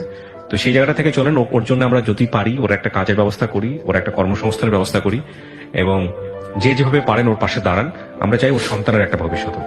আমি আমার জায়গা থেকে আপনার গল্পটা 1.5 বছর ধরে আপনাকে ঘুরিয়ে প্রত্যেকবারই আপনাকে আমি ইন্সপায়ার করেছি গল্পটা না বলার জন্য। আমি কি ঠিক বলেছি? হ্যাঁ, আপনি আমাকে অনেকবার না ফিরাই বলেছেন। দিছি। আর আমি বারবার আপনার সেই কারণে আসছি, আমার চলার মতো কোনো পথ নেই। আর আমি কোথা থেকে স্বাভাবিক আর আমি আপনার গল্পটা এই জন্যই প্রচার করলাম যাতে করে এই গল্পের শিক্ষণীয় বিষয়গুলো নিতে পারে। কারণ আমি জানি গ্রামের মানুষ থেকে শুরু করে সবাই আমার এই অনুষ্ঠানগুলো দেখে, সব শ্রেণীর মানুষগুলো দেখে। আপনি যে কথাগুলো লাস্টে বলছেন না, যে সামর্থ্য যতটুকু অতটুকুই যাওয়া উচিত, এটাই হচ্ছে এই গল্পের সবচেয়ে গরিবের বড়। দেওয়া ভালো, কিন্তু গরিবের কাছেই যেন যায়, যাওয়া সম্পর্কের ভালো, জায়গা কিন্তু থেকে। কোনো বড় লোকের কাছে। আর একটা মেয়ে যদি কম শিক্ষিত হয় তাকে কম শিক্ষিত ছেলের কাছেই বিয়ে দেওয়া ভালো। শিক্ষিত ছেলের কাছে দিবে সে খুঁটা দিবে। হাতে গোনা কয়েকজন তাকা যে আল্লাহ দুনিয়ায় ভালো থাকে, যেমন But maximum scenario-টাই এরকম। হ্যাঁ, যাদের মধ্যে যারা আমাকে হেল্প করছে তারা ভালো ছিল, বা আমি কাউকে বিশ্বাস করে গেছি এটা আমার ভুল ছিল, বা আমি যেখানে কাজ করতে যাই কেউ আমাকে কাজে নেয় না, কাজের আগে বলে কি তোমাকে কি কাজে নিব, দেখা গেছে আমার স্বামী বা আমার ছেলে তোমার সাথে, তখন আমার Right, মুখ right. থেকে কাজ করতে Right, হচ্ছে। আতঙ্কের আমি জায়গা। সর্বক্ষণ এইভাবে ঢেকে কাজ করি, আর বাচ্চাটাকে কোলে নিয়ে। এমন দিন যায় আমার ছেলেটা যখন ছোট, আপনি দেখছেন আমি যখন আপনার এখানে আসছিলাম, আমি এক বাসাতে কাজ করে ভিজা শরীর নিয়ে আপনার কাছে আসলাম, হ্যাঁ। শুধু বোরখাটা গায়ে দিয়ে। হ্যাঁ, হ্যাঁ, আপনার হ্যাঁ। বাচ্চাকে একটা তসবি দিচ্ছিলেন, আমার ছেলেটা তসবি নিয়ে গেছিল। আচ্ছা, আমার বাচ্চাটাকে রেখে আমি যখন কাপড় ধুই, আমার ছেলেটা আমার সাথে যে বাথরুমে বসে কাপড় ধুই। প্রিয় শ্রোতা এবং দর্শক, এই ঠান্ডার কাজের জন্য আমার বাচ্চাটা মেডিকেলে ভর্তি ছিল একবার। আমি দোকান থেকে 2 টাকা 5 টাকা তুলে আমার আমি বাচ্চাটাকে জানি, চিকিৎসা আমি করছি। জানি আপনি গল্পগুলো আমাকে বলেছেন। আমি তো বললাম এখানে যে আপনার গল্পের যে উপাখ্যান সেটা যদি আমি ঘন্টার পর আর ঘন্টা অভাবের মানুষকে কারণে শোনাই। আমার এই নুসপাপ দুধের শিশু বাচ্চা নিয়ে আমি ফাঁসিতে যখন মরতে গেছিলাম, আমার ছেলেটা বাথরুম করে দিছিল। আর আহা। সেদিন থেকে আমি ওয়াদা করছি, আমার যদি কোনোদিন কারো কাছে ভিক্ষা থাল নিয়ে দাঁড়াতে হয়, আমি আমার ছেলের জন্য আমি মানুষের দরজায় ভিক্ষা থাল নিয়ে দাঁড়াবো। কিন্তু আল্লাহ পাক যেন কোনো কারণে আমার এই রশিটাকে ছিঁড়া দেয়। তখন আমি অনেক কষ্ট, আমার পার নিচে যে টুলটা ছিল সেটাও পড়ে গেছিল। আর মৃত্যু যে কত ভয়ানক হয় আমি সেই দিন দেখছি। এর আগের কথা আমার মনে নেই, কিন্তু চোখের সামনে আমার অতটুকু 6 মাসের বাচ্চা পায়খানা করে দিছিল।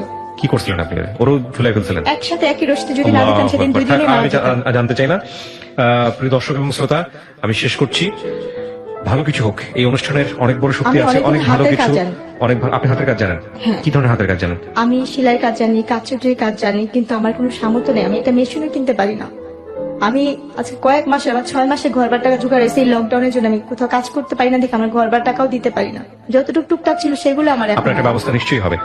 ভালো থাকুন প্রিয় দর্শক এবং শ্রোতা। ওর ভাগ্য পরিবর্তন হবেই হবে ইনশাল্লাহ। সো প্রিয় দর্শক এবং শ্রোতা, আজকের মতো আমরা এখানেই শেষ করছি। আমরা অবশ্যই বিশ্বাস করি এই বোনটির ভাগ্য পরিবর্তন হবে। আপনারা আপনাদের সামর্থ্য অনুযায়ী ওকে সামনের দিকে এগিয়ে নিয়ে যাওয়ার চেষ্টা করবেন। আজকের মতো এখানেই শেষ করছি।